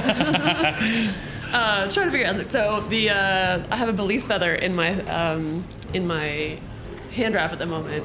So it lights up. It's like now like just shining burning with a holy light. It needs to make a 29 will save. Well, I'll see if I roll a 1. I actually rolled a 1. I could point it, but I feel like I should just leave that there. Yeah. So that's a regular failure because he still succeeds, but then goes down a degree of success because it was a natural 1. Oh yeah, that's beautiful. So the minus That's two. amazing. Actually rolled it. You willed it, man. Nutty. You have What are the dice today? This creature now has a -2 stat to AC and saving throws, This is Red Boy. and resistances are -5 all until my next turn. Wow. Ooh. You tickled its ear with a feather and it's all wiggly wobbly. Alrighty. It's it's the equivalent of like tickling behind its knee. It's just like ooh, Yeah. can't You fight you said anymore. resistance is -5. -5 to resistances. Okay. -2 And, stat to AC and saving throws. Well, I'm flip-flopping my blesses and banes over here. If you wanted any other attacks, probably throw them in too before we get to the damage pile. So as my flurry of blows, I'm now going to. Well, I guess I can't really hit the other one as a. The other one is definitely going to not fail a will save, so I might as well not try. Could roll a 1. Anything's possible. I guess you possible. could roll a 1. I could do it again. All right. I have 2 more moves left, so I'm gonna step on the other one. I'm just gonna fish for 20s and see if I can hit it with my my hand wrap again. My little fancy feather. Do it. Unlikely, but we'll see. 36. It's -10 at this point, right? Yep. Yeah. 40. 40 will not. All right, give me the damage on the first one. Yes. I mean, if you were going to hit him anymore, we could roll the Yeah, attacks. no, that's we could do it guy by guy. This is Red Boy. Ghost punches. Who's the one who has not been hurt yet. There's a little damage on everyone now. We're doing great. 29, and it does have like acid holy. Yep, it takes all of that. It has reduced resistance, so more of that is going to stick than it did otherwise. And you got 1 action left. Yep. Because you're hasted. Oh my gosh, I have an extra left. Yeah. Just punch it. There's Hit him again. I can do. Yeah, I'll just punch it again. Well, There's so many things I can do. I attack. Yes. Pathfinder. Just attack and keep attacking. not gonna hit. All right, Miss Resmo. I'm just gonna make face at him. Resme will look up at this thing and be like, well, I guess with magic, size doesn't really matter. Okay, sure. And she will cast out a web of magical filaments that will congeal by him into a large broomstick, and she's just gonna try to take his legs out from under it with him with telekinetic maneuver. She's just gonna try to trip this guy with magic. All right, make me a maneuver. It's a large. It's magic. It's magic. I gotta explain crap. It's just my spell attack roll versus his athletics DC. His reflex. His DC. reflex His reflex DC. DC, which It's is even better. He's got this big, heavy crown thing on his head. It makes him unbalanced. But is this the thing we're concerned about? We're literally punching ghosts. Oh, yes, sure. That's fair. This entire fight is level 20 power fantasy. You have a very hard Jen. I don't know that I can find you a larger. That's an 18 on the die, so that's going to be a lot. That's going to be a 53. 53. I have great news. You take a D6 53 bludgeoning? will critically succeed. He takes D6 bludgeoning damage. Which, Paizo, please make it scale, and falls down, collapsing, taking several trees of the jungle with him as his broomstick knocks his knees out from under him. Resme gets this look of total shock, like I can't believe this worked on her face. He is so large 5. He can that take prone.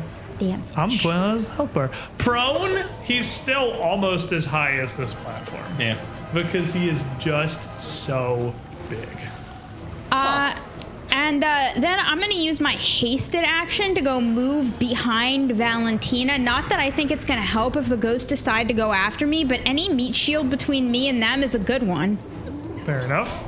I mean, I am a very capable meat shield. You've already spoken about your literal meat foos. shield. Literally, she's I very don't even meaty. have a shield. I'm just the meat shield. We have our specters now. So one is already next to Valentina. That one is going to, I should do these one at a time. That one is going to take a swing at Valentina, He is also on fire. who is on fire, for well, I'm on the wrong page. His ectoplasm is burning away. Very It turns out it's more flammable. 49. You have to roll again. That reaction. I'm just gonna like try to dodge a little bit. Impossible. 54. All right, Dodged you got into me. it. You got me. The You got curse me. of rerolls. You got me. 54 is not a critical. It's just And regular. I'm banned right now. It's flipped over to ban, so it wouldn't matter anyway. 54 as it hits. Make me a fortitude save. Bonk. Natural 20. Solid. You are also immune to the shunting. You take 42 points of force damage and make me another fortitude save. Meanwhile, as you are not moving at all, it is 40. You do get a +1 because of inspired defense, so 41. 41. that'll succeed on the second one as well. You are going to take a second attack. 50. I think, yeah, I only get one. Okay. Bonk. Yeah, it takes your reaction. Taking another 47 points of force damage. Wait, you said. Oh, okay, no. 52 hit. I see, okay. 47 points of damage. Got it. Before it flickers back out towards the northern corner of the platform. Second one is going to flick up to Resme and do much the same thing. 45. 45 will just hit. I'm going to nimble dodge the second one. 45 will miss because I am banged. Wow. By the way, because you're 44, right? No, So wait. inspired defense makes you 45? No. No. It will just miss, and i.e., it won't Your critically hit. base AC is 45. Your base AC. My should base be- AC is 43. So inspired defense puts it to 44. 44. 46. Ah, dang. Yeah, I no. thought your base is 44. So it will still connect. Give me a fortitude save. No, I nimble dodge second hits now Yeah, no, because I that's like smarter. It's big brain. I like the way statistics work. Can I see the inside? That's going to be a 38. 38 will fail. As this one hits you, you're up with Valentina. It comes back. You take 47 points of force damage. And this hand connects and blasts Resme backwards off of the platform. She goes, it hits and flings her back almost over its shoulder. As you hear it again, another one of these cracks, and she flies 20 feet back and falls 30 feet down into the water. So you are going to land in deep enough water that it's going to reduce the falling damage to 10, but land probably in about chest-high water prone. Just Okay. splap. Well, you know what? If they Down throw below. fire at me, this is good. And then it is going to step again through space here to in front of the altar. The last two are right next to Roshi. They're below Roshi, and they're both going to shift up again, Like they can go wherever they want. kind of in front of you. Yes. I'm going to roll. The first one shifts up, take its first attack. 49. Hit. Fortitude save. Status bonus. Hang on. Curse is happy. That goes there. Consult the wheel. I must discuss my numbers. I'm at -1, and I got +2. You got +1. Okay, cool. The crew cursed. I rolled a 4. This is probably going to be great. 36. So 36, it's going to hit you, and it is going to slam you backwards back down into the platform where you just ran 20 feet up. It's going to hit you and smack you 20 feet back down. Where you're landing almost exactly down, feet on the ground on the stone. You're going to take 30 points of damage and make me a second fortitude save. Oh, my knees. As it blinks. It's... What's this last blink going to do? It's going to kind of stay where it is, actually. You said 30 points? 30 points of force damage. Okay. The second one's going to come down, follow with you on the platform. Same thing you saw happen to Resme before. Second fortitude save, 42. 42 will succeed. So many, they can do so many things. Yeah. A 40 to hit on the second one. 40 to hit, she'll actually catch it on the guard and shunt it away. And as you manage to deflect that, the second one is going to be even worse. And then, as the end of these lads, one of them is quite on fire. And he is going to take some fire damage. 15. 15, and he is still on fire. Like he does. Ghosty burn. 15 almost poofs it, because that's the one that took a ton of damage. It fragments yet harder, flickering. It's at times even barely visible as parts of it start to flit and jitter away from its main mass. Raz. Raz, I am continuing to hum. I'm getting very, very excited that my humming is starting to speed up a little bit. It's still inspired defense. Raz is gonna walk to the edge of the platform. Which edge? Towards the big Zizimal. Okay. Brick by brick, we built a wall. This is gonna be funny. I cast Wall of Force horizontally right above it as it's laying prone on the ground. As a level 8. So your Wall of Force shimmers up. The sheer mass of this thing, the Wall of Force is like a little ribbon across the huge bulk of this. But it is a supernaturally powerful ribbon that you have put above him there as he goes to ready to stand. That's your whole turn, right? That is my whole turn. Beautiful. And For lulz. it goes to stand. Action Inspired Defense is down. And hits defense is this. down? Its bones, just you see its bones kind of rattling and catching against this wall of force that is now stretched up above it. And it turns, to you casting, it turns these bright blue flames in its eyes your direction. And almost this like hissing noise comes out of its skull. Eclipse us at point! And another pile of this black darkness wells up on its hand. It definitely wasted an action trying to stand up. A big pile of this black darkness again wells up, but this time you hear a surge of energy as he doesn't reach out. It blasts with a spiraling black and white pulse out towards Raz, where it hits and explodes, barely missing Esvis, sparing Resme because she's in the water. Woo, best thing ever. Valentina Is that a level 9 or lower spell? I know because it triggers something if it is. Sure is. Omareth Hutagen! And it will explode into a puff of yellow fungus, which will disappear as the magic is canceled by a nullify. Ooh. And what's the level of the magic? 7th. I'm gonna take 7d8 feedback damage. Okay. Wow. I can roll that. Just troll the big guy. That's all we're doing now. You're gonna take 34 points of, I assume, mental damage. It's just I just take it. It's just damage. And she'll cough and some fungus will come out of her mouth as she does it. Gross. Cool. It was how much again? 34. 34. My magics!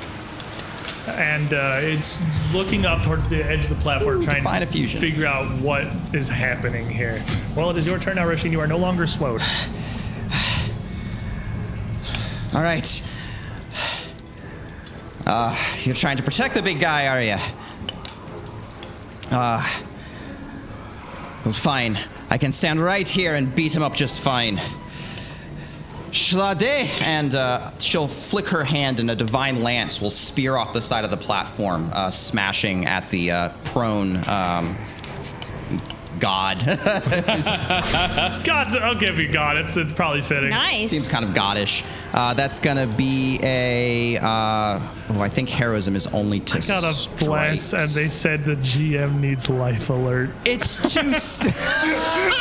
Wow. I'm blessed, but I'm not happy about it. 51 because. I've fallen and I can't get up. Bam! Someone clip it, someone clip it, someone clip With it. it prone, it's not hard to hit. It is a massive target. Prone, a 51 will crit. God. All right, well, that's a level 10 Divine Lance. That's our powers combined. It's not going to like that very much. It probably won't. That's going to be 54 good damage. That's post doubling, or it doesn't double? That's post doubling. Okay. It is, in fact, going to be more than that. I set him up, you keep him down. Boo. Heroism works on spell attack rolls?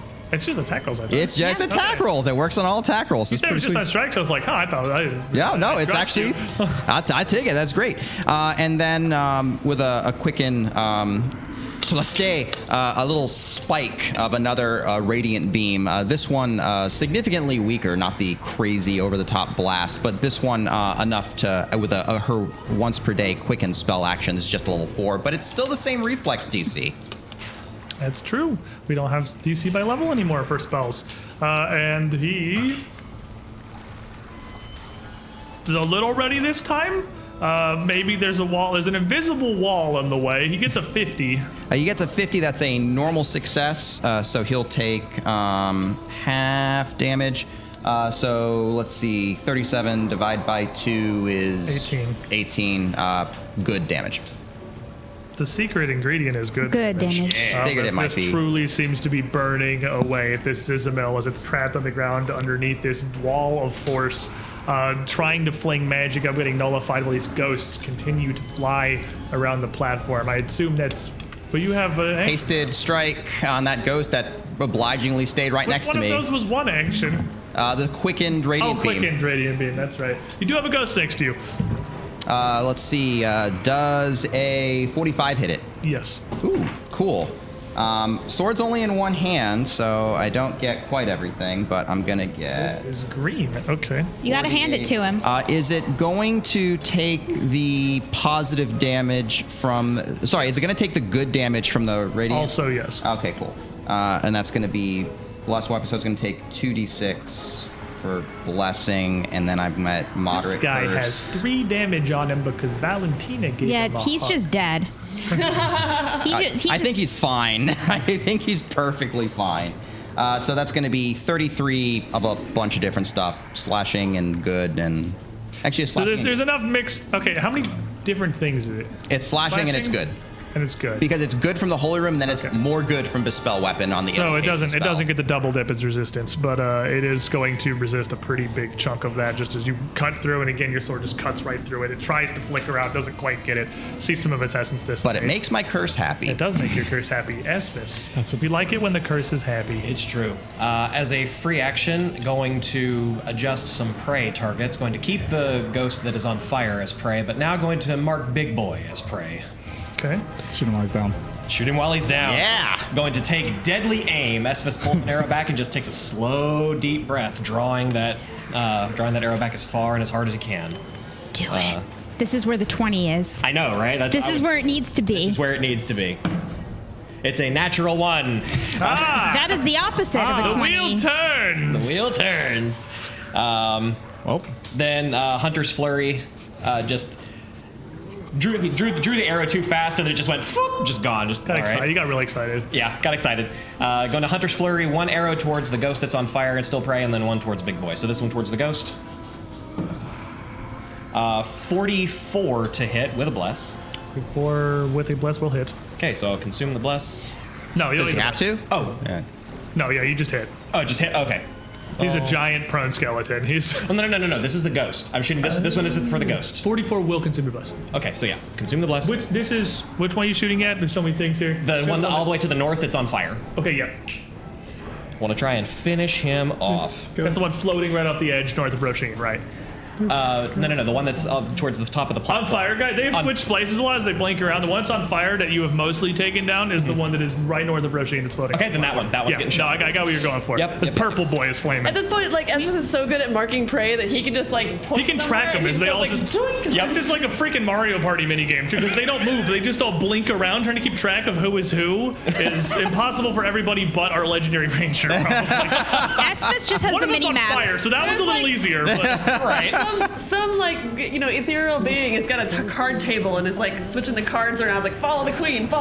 Where's the queen at? And Esmus is like, yeah, that one. It's in your pocket. So that will be 38 Okay. holy fire piercing damage. 38 as that arrow strikes is going to dematerialize that one entirely as parts of it fragment yet further and then it vanishes from sight and existence completely. The first is down. Okay, and then this one towards prone big boy. And I don't think a 41. Absolutely will. Okay. Prone skeleton. Giant prone. How do you defeat a god? Okay, so Get him that, prone. Knock it over. You knock it over with a Knock big it over. broom. so that will be 38 Okay. holy fire damage. That is physical and fire and holy. Yes. How much of it was holy?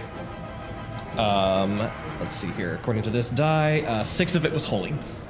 It is going to fully resist the fire, and the arrow is going to clatter across its bones. My rune ignores resistance.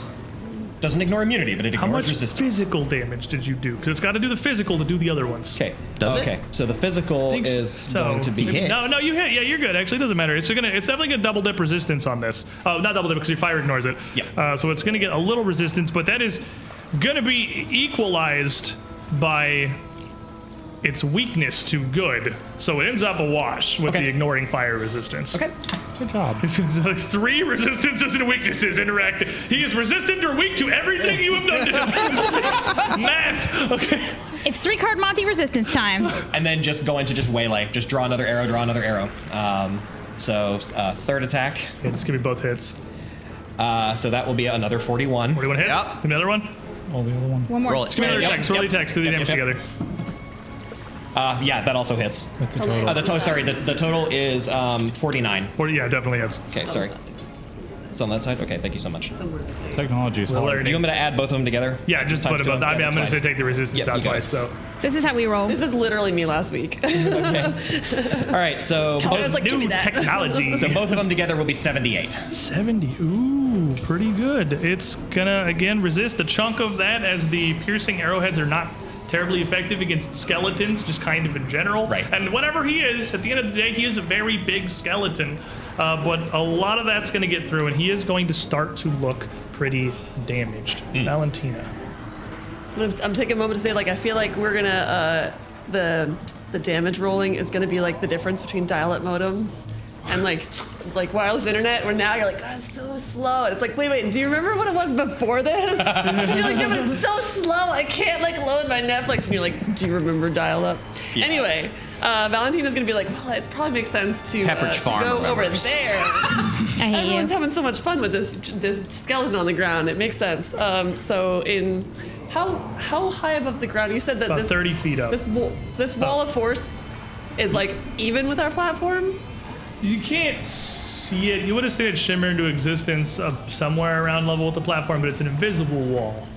So you would see like a brief flash of magic above the skeleton and then nothing. Oh, okay. So I can't actually see that. No, it's All right. invisible wall. It's a completely Gotcha. invisible wall. The Then- fact that I even give you guys that you kind of see it flash into existence is the homebrew, because it's really what Raz does. He does stuff and nobody sees anything happen. Because Raz And then it's hilarious when you charge the boss and run into the wall face it first. was very funny, but I started giving you a little leeway on seeing a bit of the shimmer. Yeah.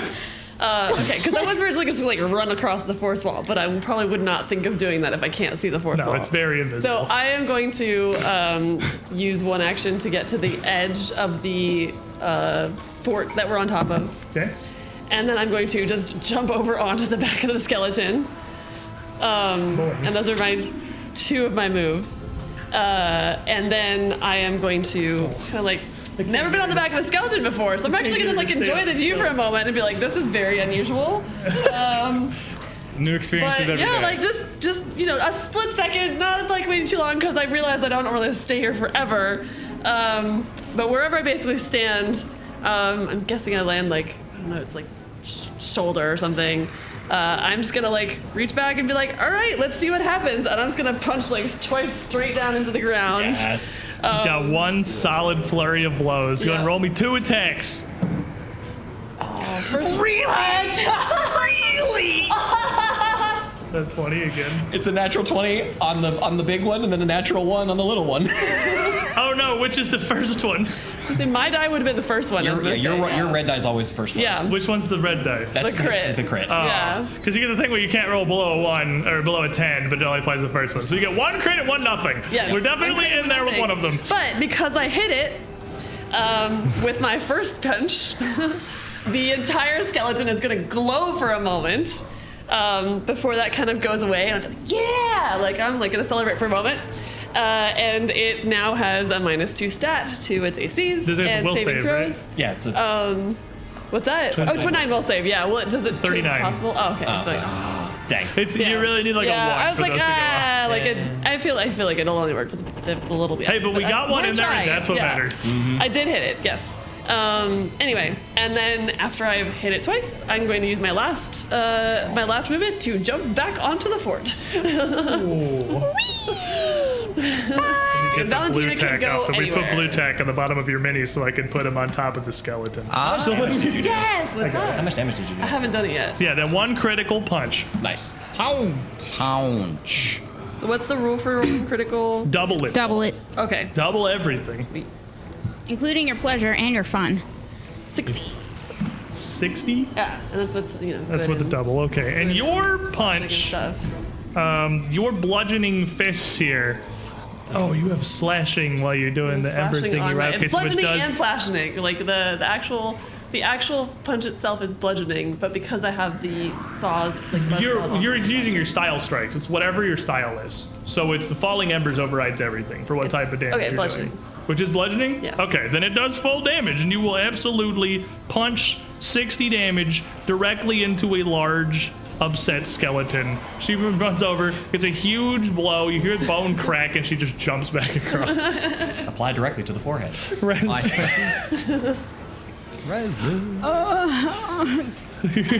Down in the river, Meanwhile, May is prone. Roshi's like, she knows Featherfall. She'll be fine. I do know Featherfall. I am fine. Thanks. You know what else I know? Jump.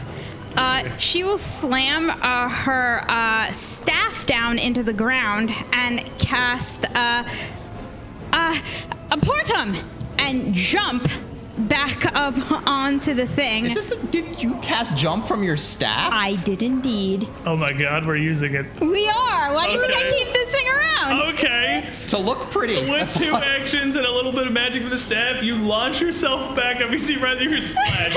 And then you see Resme goes whoop. very much more moist now, but does burn back up onto the platform covered in blood and river water.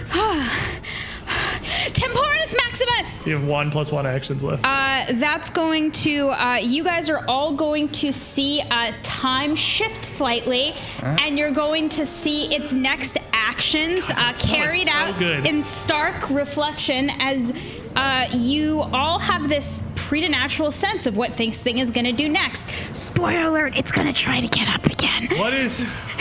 That spell would be amazing if it was 2 actions. I can't believe it's 1. It's one so action, good. my It's True friend. Strike for all your friends. It's great. I guess it's because True Strike gets 1 action, Yeah. so...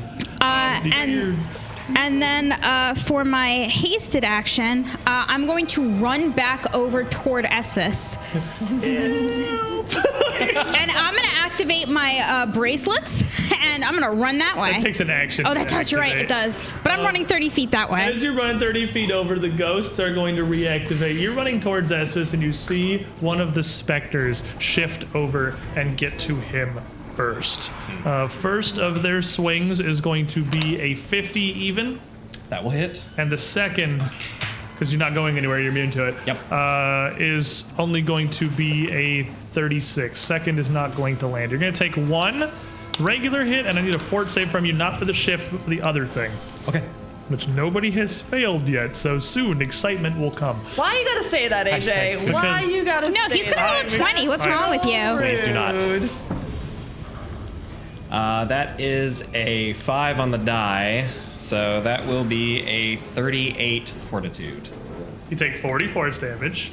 You Wait. go nowhere because you're ready for it at this point. What? Oh, okay. The attack damage is the attack damage. The save doesn't interact with that. I just thought you didn't have to roll for fort anymore for the rest. Other force. Other fort. fort. Oh, There's Yeah, two you've been forts. making 2 fort saves every single time you got hit. Lotus? now he's Fort only save. this. That he went I've been right paying to the attention. second one. And as this hits, though, you don't move anywhere. You've been hitting these specters so far and seeing their form, their incorporeal visage and their shape being blasted and torn away like puffs of smoke, like ribbons. You see it hit, and though Espis doesn't move, as the ghost reaches through, you see kind of a similar thing happen with Espis.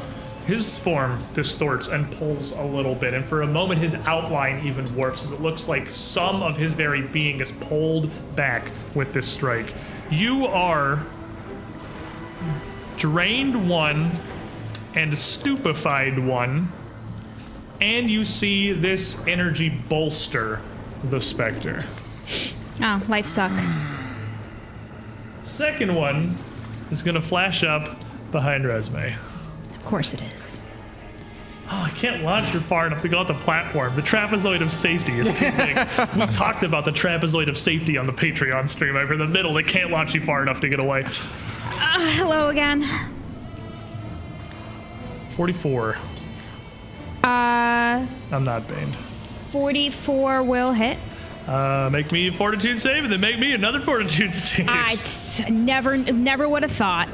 Also take 30 force damage. We Will have do. pattern recognition. Yeah. Recognition. What was that last word? Recognition. That's a Fords are hard. 43. No, 44. 44. The first one's a regular success, which hasn't happened yet either, and it's funny. Give me the second fort save. Hey, That's a 19. that's the important one. You sure you find on that one? As you get hit by this first one, you are going to feel this launch you again, but not as hard. I'm so tired of this. Not as hard and not as controlled, as you are just going to shunt directly west 5 feet. It just kind of scoots you, it just kind of hurries you along a little bit as it connects. Feeling a little bit better about that. And then it has to use its last action A love tap. to jump around and appear immediately in front of you as you go into it here. The one left on the platform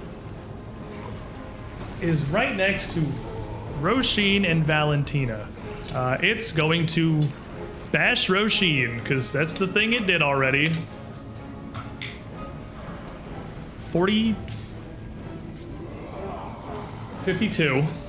52. 52? 52. That's a crit unless you're still baned. I am blessed, sir. That's a crit unless I roll this fortitude rune. Oh. Give me a minute. Oh, Do you have it. Fortitude rune now. Do it. I Roll a forgot it fortitude throughout the rune. entirety of Promise, by the way. Yeah, I know, that's why I'm surprised to see it. It's a 16. Do you have a bless? I do the bless. Against the crit. We're good. That's not a crit. It's not a crit. Regular hit. Regular hit. You are not currently immune to shunting. It's those two. Maybe 2 fortitude saves. All right, fortitude. Also, take 32 points of force damage. All right. I can do that later. Fortitude save at the first for shunting is 39. That's a failure. Yep. So what does airwalk do exactly? It's not flying, right? Target can walk on air as if it were solid ground. And Roisin goes flying off of the platform, and you hear a thud as she hits the riverbank down below. So I can still fall. I think you need, that's a conscious thing. You can do that. You're not flying. You don't have... Maybe a reflex save. Let's throw a reflex save in here. We'll settle it with a reflex save. 45. I'll give it to you. You don't fall. It Lands out in the water, but standing on a red glyph. attempts to knock you out, and you end up tumbling back, maybe losing 5 feet of height as it knocks you off the platform, but you don't fall. Second fortitude save. That's a 19. 19 on the die. Probably good on that one, too. That's a 50. Yeah, and then the second attack is going to be at Valentina because you're still here. 41. That wouldn't even hit me. Come on, AJ. Roll a 15. Their attack modifier's not high. They're not good at this. 46. I'm bad at math. What's that? I am currently. No, you're still not. meditating. You're not meditating. That's down. I am blessed though. 46. But- Bless doesn't apply that way. Rolls. 46. It does hit me if you roll again and you have to take the lower one, not the second. Oh, is it the lower one? It's lower. Oh, okay. Yeah, I Well, forgot. the second one definitely does not hit you. So And you then go for me, and I'm just like, this is going to attempt Wacky flailing inflatable arm. one more, which is the same roll but with the multiple attack penalty. So definitely not going to hit on that one. At the end of that, we have. Oh no, he's not on fire anymore on account of he died. You never know. What? You might roll a 20. No, I did roll it. Oh, I you rolled did? the Oh, same okay. thing, Oh, but okay. like has one more multiple attack penalty. I gotcha. The on fire guy died, so then that is it for them, Raz. Is Esphus within 60 feet of me? I was trying to count in squares. Yes, I'll say he is. Cool. It's like kind of close-ish, but yeah. Raz continues his little song. He's actually now just kind of like lawing about as he watches Roshin get hit. He times someone in the nose with her getting hit, and then he timed it with the eventual thud, and then that never happened. He ruined himself. I'm gonna go ahead and multicast Inspire Courage and Inspire Defense as part of this. Inspire, fight good. Inspire, do better. And I'm gonna just walk a little bit to the bottom of these stairs or the top of these stairs, back into the safety net. They haven't attacked me. I haven't done anything hostile. You have Sanctuary. I have Sanctuary. They don't have. I'm going to give you behind the scenes of my knowledge here, just from a GM perspective. Let's pause this for a second, because I try to run everything in a way that makes sense for how they are. You have Sanctuary, which is like an emotional impulse to not strike you. They don't move. They're just like there and already attacking. So as soon as they have the impulse to even go at you, the Sanctuary makes them not want to do it. So they pick somebody else, is what I figure. Because for them, moving to you and attacking you are the same action. Okay. That was my logic. So, like, while that's up, since they can kind of simultaneously hit anybody, they're just going to go for other people because they feel that immediately. I like this. The Zizimal does not, clearly. Yeah, clearly. He very much I wants picked to a fight. see a fire rat. But that's my GM logic on that. I like that. I like That's good it. behind the scenes. I like that curtain peek. Yeah, I really try to put a lot of thought into how these enemies would react to things. Yeah, that's good. That's good information for all the GMs in our. What you're saying is that you spend a lot of your free time thinking about what it would be like to be a thing that kills everything. Do you know how much thought I put into trying to have a Zon-Kuthon worshipping medallion? I do, in Present fact, know an that. argument that made any sense as to why he worships the god he does. It was a lot of thought. That's my entire turn. Okay. I'm done. Zizimal down here is upset. His spell has been snuffed. He's been jumped on and bonked. He's fallen His hand and is he still can't up get where he lost his magic. He kind of looks up to Roshin. I am light and darkness. You are nothing. Eclipse serupit diasuctio. And the dark energy wells up around his hand again. And he reaches out towards Roshin and the platform, and again plunges darkness upon the entire edge of this. Getting a little tired of this. Roshin, Valentina, and Raz would be inside the complete darkness this time, as Resme and Esphus have made their way some distance away, and you feel again this cloying frost. Get a fortitude save from you three that are in the shadows.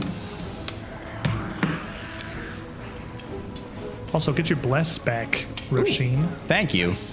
The CTO's in the chat.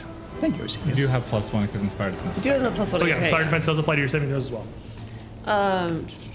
Valentina, 40. 40 will consume your bless and succeed. Do you have Juggernaut? Raz. 34. 34 will definitely fail, but obviously not critically fail. Roshin, 44. 44 will regular succeed. So I deserve this. that is going to be regular success, regular success. You are both taking 39 points of cold damage. You're slowed one by the frost. Failure, you are taking 78 points of cold damage. You are also slowed by this claying frost. Roshin returned to the Shadow Realm, cold and slow. Cold and slow. It's kind of weird with circles as your tokens, but they take up a square area. Looking at where that corner is, it seems as though I'm 10 feet away from them.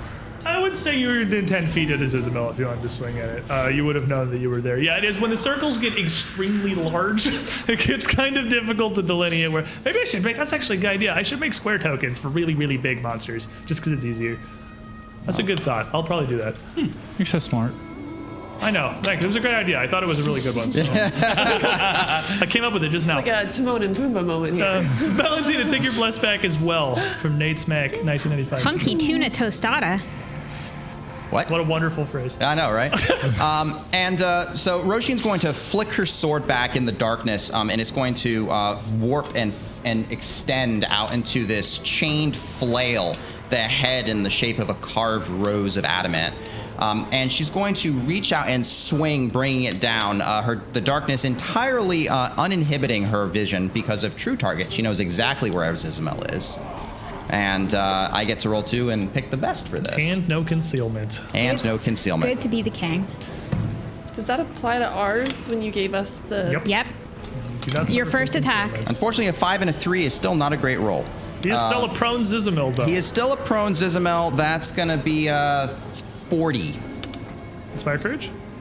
Heroism, but I have a bless. You have a bless. Bless will do it. Man!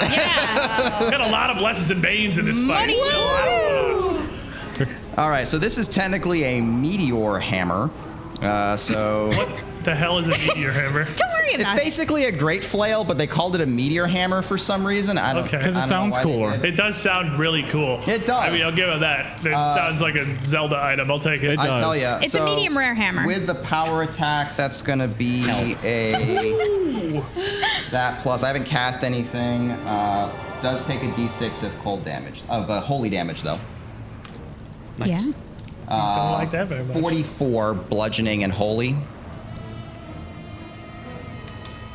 All right, you feel this hammer connect. You feel this surge of energy. Even you outside the bubble can't see this impact because it's within the darkness. But you hear this voice again. I am the sun and the moon. Oh my God! Will you be quiet already?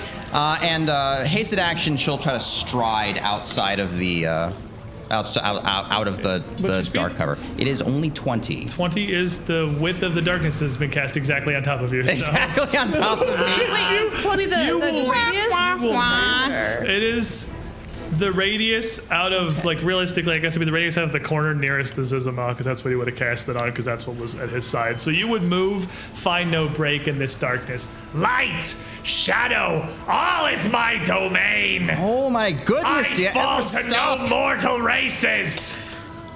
It's hard to sound threatening when you're on your back and you can't stand up. And you have like a little seatbelt holding you there. You have I was Oh, you- slowed from the slowed, eclipse yeah, burst, right? Aspis. Okay. Can I see the big thing where I am? You can. He is large enough that not all of him is in the darkness, so you can see like at the side of him jutting out. You can see like the hip bone and one leg. And you're true targeted. And you're true targeted, so Your your true first targeting, attack- which ignores concealment. It does not. If you couldn't see him at all, Right, you'd still have right. to be able to target him. But you can see parts of him. You can see parts of him. Yeah. Okay then. My hasted action is just going to just get away from the ghost, move west, farther up these other steps, just getting distance, and then is going to take a deep breath and try this again, and this time focus and make sure the arrow is in the longbow and taking deadly aim. With true target. And you ever roll twice? Take the best. Okay. I don't want to roll that die because I don't want to. Thank you. Good thinking. Don't roll the gems in the middle. Yes, together. thank We you, want to keep thank the you. gems very happy. So that will be a 46. 46 will hit. Okay. Very good. Very good. I found the setting to turn the display time off of a minute. I'm gonna have to do that, but I am not smart. So yeah. But we'll do it later. We'll do it later. Yeah. Lies made up by the government. So that will be 46. Okay. Holy fire. And that arrow strikes and hits this hip bone that you can see. And the blast of this holy and this fire, as it pierces through, shatters the side of it, one of his legs falling free from his body entirely. And you hear his voice just repeat again, "No mortal race can destroy me!" As he is clearly falling apart in front of you. You know, you're literally in a special terrarium for gods. You know that, right? He can tell it to Pharasma when he gets there. I'm taking another shot. Hunter's Flurry. I am Ziquinatus, and I am the end. And a 41. 41 will hit him. We're the end of you. The skeleton goes to the boneyard. That's just what happens. Nice. So Esphus just with the same aggravation as Rasheen, and just tell it to Pharasma when you get there, and pulls both arrows back, and the first one guiding the second in its trail, and they both go together. The first one falling straight in between the ribs, but the other one smashing directly in the center of the pelvis to separate it with that holy fire force. As it strikes, you would all feel another tremor rock the platform as the massive Zizimal collapses onto the ground just a dozen feet from the base of whatever this is. And as it falls, almost at the same time, the remaining specters of these Ekujai priests flicker out of existence, jostling one more time before disappearing entirely. Looking up to the sky above, the moon starts to move past the eclipse as the blood-red tinge turns back to orange in the sky above. Fire's still burning around. The eclipse hung that instant at its climax for the whole of that battle, but then immediately dissipating as the Zizimal falls.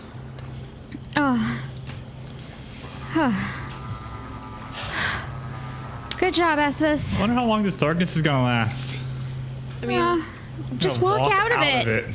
Solas. Let's try to break it with a 10th level light cantrip. That is how the light cantrip works. So, yeah, so I realized something setting this up that makes that not as insane as I thought. You have to cast the light spell specifically like as a counter spell. So you don't cast the light spell to counter the darkness and then you also have a light spell. It is specifically being cast as a counter spell. And if you're still in a place that is dark, you still have no light. Okay. And need a second thing to provide further light. And plus, it's also 2 actions. Yeah, and which it, like, means you needs- can't easily cast it twice. Yeah. And that makes way more sense than like light immediately removes all darkness effects from the game because it's a scaling cantrip. But you are able to banish it away without the power of the Zizimal supporting it, revealing the platform once more. Save for your own impacts and blood sprayed across it exactly as it was when you arrived. The skull and the bangle still sat upon the altar undisturbed entirely. I gave Roisin her shield back. I walk over and just grab it and bring it back to her. Oh, that looks heavy. Let me take that for you. Good fight, Miss Roisin. You did good. God, I'm so messed up. Esphus reaches Oh, up and you're so clutches his dirty. You've got mud all over you. Oh, she's got blood all over her. Yeah. She's literally one big bruise right now. She's Right. gonna start choking back. Healing potions. Raz is just shivering, standing there just shivering. Oh, I'm a he's- desert rat. We don't do good with cold. With the cold of the darkness and the Zizimal's magic gone, you are still in the middle of a raging forest fire burning through the jungle. The heat returns pretty quickly. It's gonna come back so good. I'm also like still like a little bit from smoke flames. So Sans, I'm just gonna come over and like give you a little bit of a hug with my body still like radiating heat. Esphus just clutches his old wound again, just... It's about that time again. That's still sore? Always. Oh, dear. Oh, but I always miss you when you go away. I miss you too, Resme. Don't worry. We'll stick around so you can see again. I'm gonna give you a hug before you go. And we'll bring an arm around and hug Resme close to his chest. Just, You're so warm. Definitely don't plan on meeting him in the boneyard, that's for sure. One of these days you're gonna have to explain to me what the boneyard's really like. I don't have a good picture of it in my head. You've started to Really? become more attuned to this pull back and forth with Kaladar and can feel it coming now before it immediately just kind of surprises you. You know you have time, but not a ton. we should... If we have finished going through this ritual here, we should probably consider going, can we walk back through? Can we go to the others? Possibly. Let's look at that skull a bit closer. If it's some sort of anchor point, and Roshin will just quickly cross over and examine this skull. Like, literally just, like, pick it up and look at it. It comes up off the dais with no difficulty. Nothing happens. No flashback of magic. You feel nothing. You're simply picking up a skull. The jewelry? Looking at this and the jewelry before you, You are, what's your religion proficiency? Master. You would know very well that especially when ghosts are involved, regardless of their source, be they the god of destruction or horrible memories of a ritual near botched or whatever, the most common source of problems with things moving forward to the afterlife is the lack of proper rites and burial. In that case, likely this is the case. Body of the slain, bracelet, treasured possession. Lonnie, even here, beyond the reach of most mortal ken, your light still shines. Banishing Zizimal's eclipse, please lay these souls to rest and spare them a torment. And a quick prayer, battlefield rites, to try to quiet the dead. As you put the skull back down the altar after your rites, the moon moves entirely free of the sun, and the orange tinge of the sky fades completely as it shimmers back to something akin to the blue seen in the Lotus Gate way station before. The smoke, in moments, seems to thin across the jungle, as even the fires raging themselves throughout the forests start to die down. You're a good person, Sheeny. I love you. I wouldn't say good, complicated. What? What? She's the best person ever. I think I'm halfway decent, at least. You're lovely. The roar of the raging forest fire around you subsides, replaced by the songs of the myriad jungle creatures starting to return as they should be, as some of you had heard back in the Woggy Expanse before. Oh, that's the sound it's I'm the familiar birds, and it's the beasts, and that's a lot of mosquitoes buzzing. Oh, you don't Oh even my know. goodness, that's a lot of And mosquitoes. all at once, a bright white light radiates out from the skull set upon the altar, near blinding and enveloping all 5 of you. Wherever you are on the platform, wherever you are in this echo of the way station. But though it is blinding, though it is brash, it's not unpleasant. It's warm. It's almost comforting. It's bolstering. 5 of you have a new power. You can call this a feat, you can call this a special ability, you can call this whatever you want. Whenever any of you make a save against an effect that deals negative damage or inflicts drained, you get 1 degree of success better than you rolled. Flashbacks to Extinction Curse. Ooh. And that is just a permanent power that the echo of the Ayudara has imparted onto you. Esphus is going to walk over to Rasheen, or whenever we come back, sorry, if the lights... when And the if lights- it fades slowly, the vision of the jungle is starting to return around you, but it does fade. Okay. Esphus is going to walk over to Rasheen and extend a hand towards Rasheen, and is going to do the warrior's embrace from forearm to forearm. Right. It has been an absolute pleasure. And I hope that this will continue whenever we end this evil and save this world. Well met, Knight of Pharasma. We'll walk down the path of slaying evil to the righteous. Looking forward to it, and thank you for taking care of Resme. I'll continue to do so. Just give a solemn nod and release. He's a good guy. He's the best. You don't even know. He really is. I don't like this anymore. Can we go back? She's actually really good. I really don't want you to leave. I always feel so much safer when you're around. I will at least walk you back, but then I have to go. Okay. Hold on then. Here, you look Got a few really more. messed up. Oh, yes, thank you. I'll take a few of these. We can Rat hands. we can get numbers of potions afterward. We can do the math and figure out how many of Resme's vials were down. You look a little bruised. Also, I want to note, as we're walking back, you hear Raz utter out a curse as loudly as possible that you all recognize from Katapesh. I cast Nightmare on Treagle. Somewhere Eliza's gonna have a bad day. You can step back to the portal as easily as you came. Its surface again, just kind of giving way like the surface of a pond, stepping in this water, this weight of this thick gray fog you step through only briefly before returning back to Alcida's Landing. As you arrive, you see Omareth standing in the central fountain, both of his hands up, a conical force, almost a physical, visible frame of blue arcane energy, kind of spiraling over the edge of the fountain with one hand, as his other just kind of moves across the outside of it. And he turns and looks across the group of you, closes his hand, and the force dissipates. You're injured. It was a bit of a fight. You have a gift for stating the obvious. It's an observation, nothing more.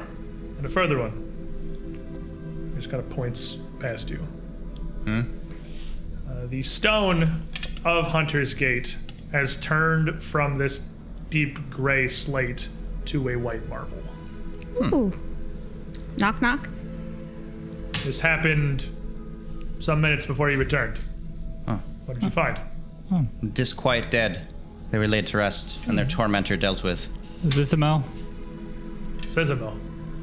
I'm only briefly familiar with them. I believe one was involved at some time with the Ekajai's attempted anima invocation, but they warded it off. The same one, I'm pretty sure. A memory of Dahaks, perhaps? Probably, yeah. Or Wish. sealed away itself. Caught it up in the ritual. And it is possible that you have had some effect upon whatever shadow lurks within this ring. Maybe there is hope here after all. Thought. It may be worth investigating Lotus Gateway Station again, seeing if anything has changed. The presence has visibly weakened. That's a good idea. Right. Just a quick stride over there. Maybe the garden will actually acknowledge our presence this time. Perhaps you should do so when you explain it to Kaladar. I'll miss you again, Resme. Valentina, wonderful as always fighting, and Raz, thank you for your effortless talents. I mean, I'm pretty good.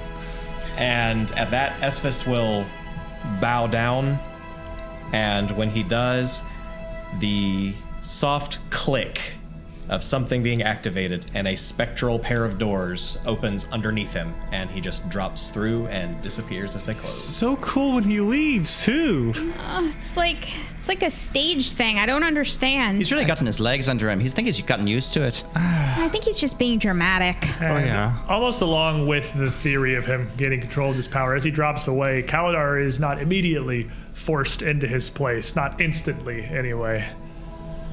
The four of you are left with Omareth here in the landing.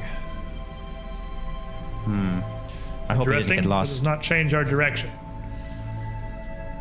Question. How much do you know of that pair? Well, I know half of them very, very well. Esphus was with us from the beginning. He lives in Breach Hill. His family has lived there for a very long time. You trust them with your lives. Yes. Do you trust this Kaladar the same? With their lives, certainly. Aside from that, I don't know anything about him. I mean, Esphus vouches for him, which is good enough for me. Fair enough. I trust them. I trust Kaladar to act in Pharasma's interests. At the moment, True enough. I doubt she wants the extra paperwork of the entire world being destroyed. We'll proceed to the Lotus Gateway Station, then. If this is effective, this may well be the way that Dahak is banished from this plane entirely. And maybe all of them. Hopefully we can actually take care of all of them piece by piece. That would be convenient. Just looks towards the way station entrance. Nothing I have uncovered allows me to follow you. A hypothesis. I may be blocked from going much further here. Nobody I can step through any one of these way stations, and I don't think Dahak's influence has any weight on that. But I may be wrong. Can you step through now that the place has been cleansed? I tried when the color of the slate changed, but not since then. I suppose I should try again with your return. Fair enough. I'll join you, if I can. You are awkwardly attractive.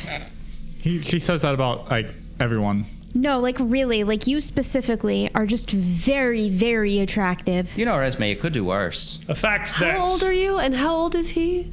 It doesn't matter. Like, you know, once you get past a certain point, knowledge is knowledge. Elves With the are way weird. time flows through Carcosa, I do not believe my age any longer to be relevant. But this observation of yours is very directly what led to my first death.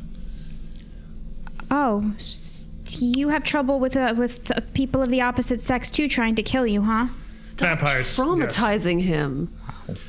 There's no need. It's something I have lived with ever since. If anything, I should be thankful to them. At that gala, I gained much of my power.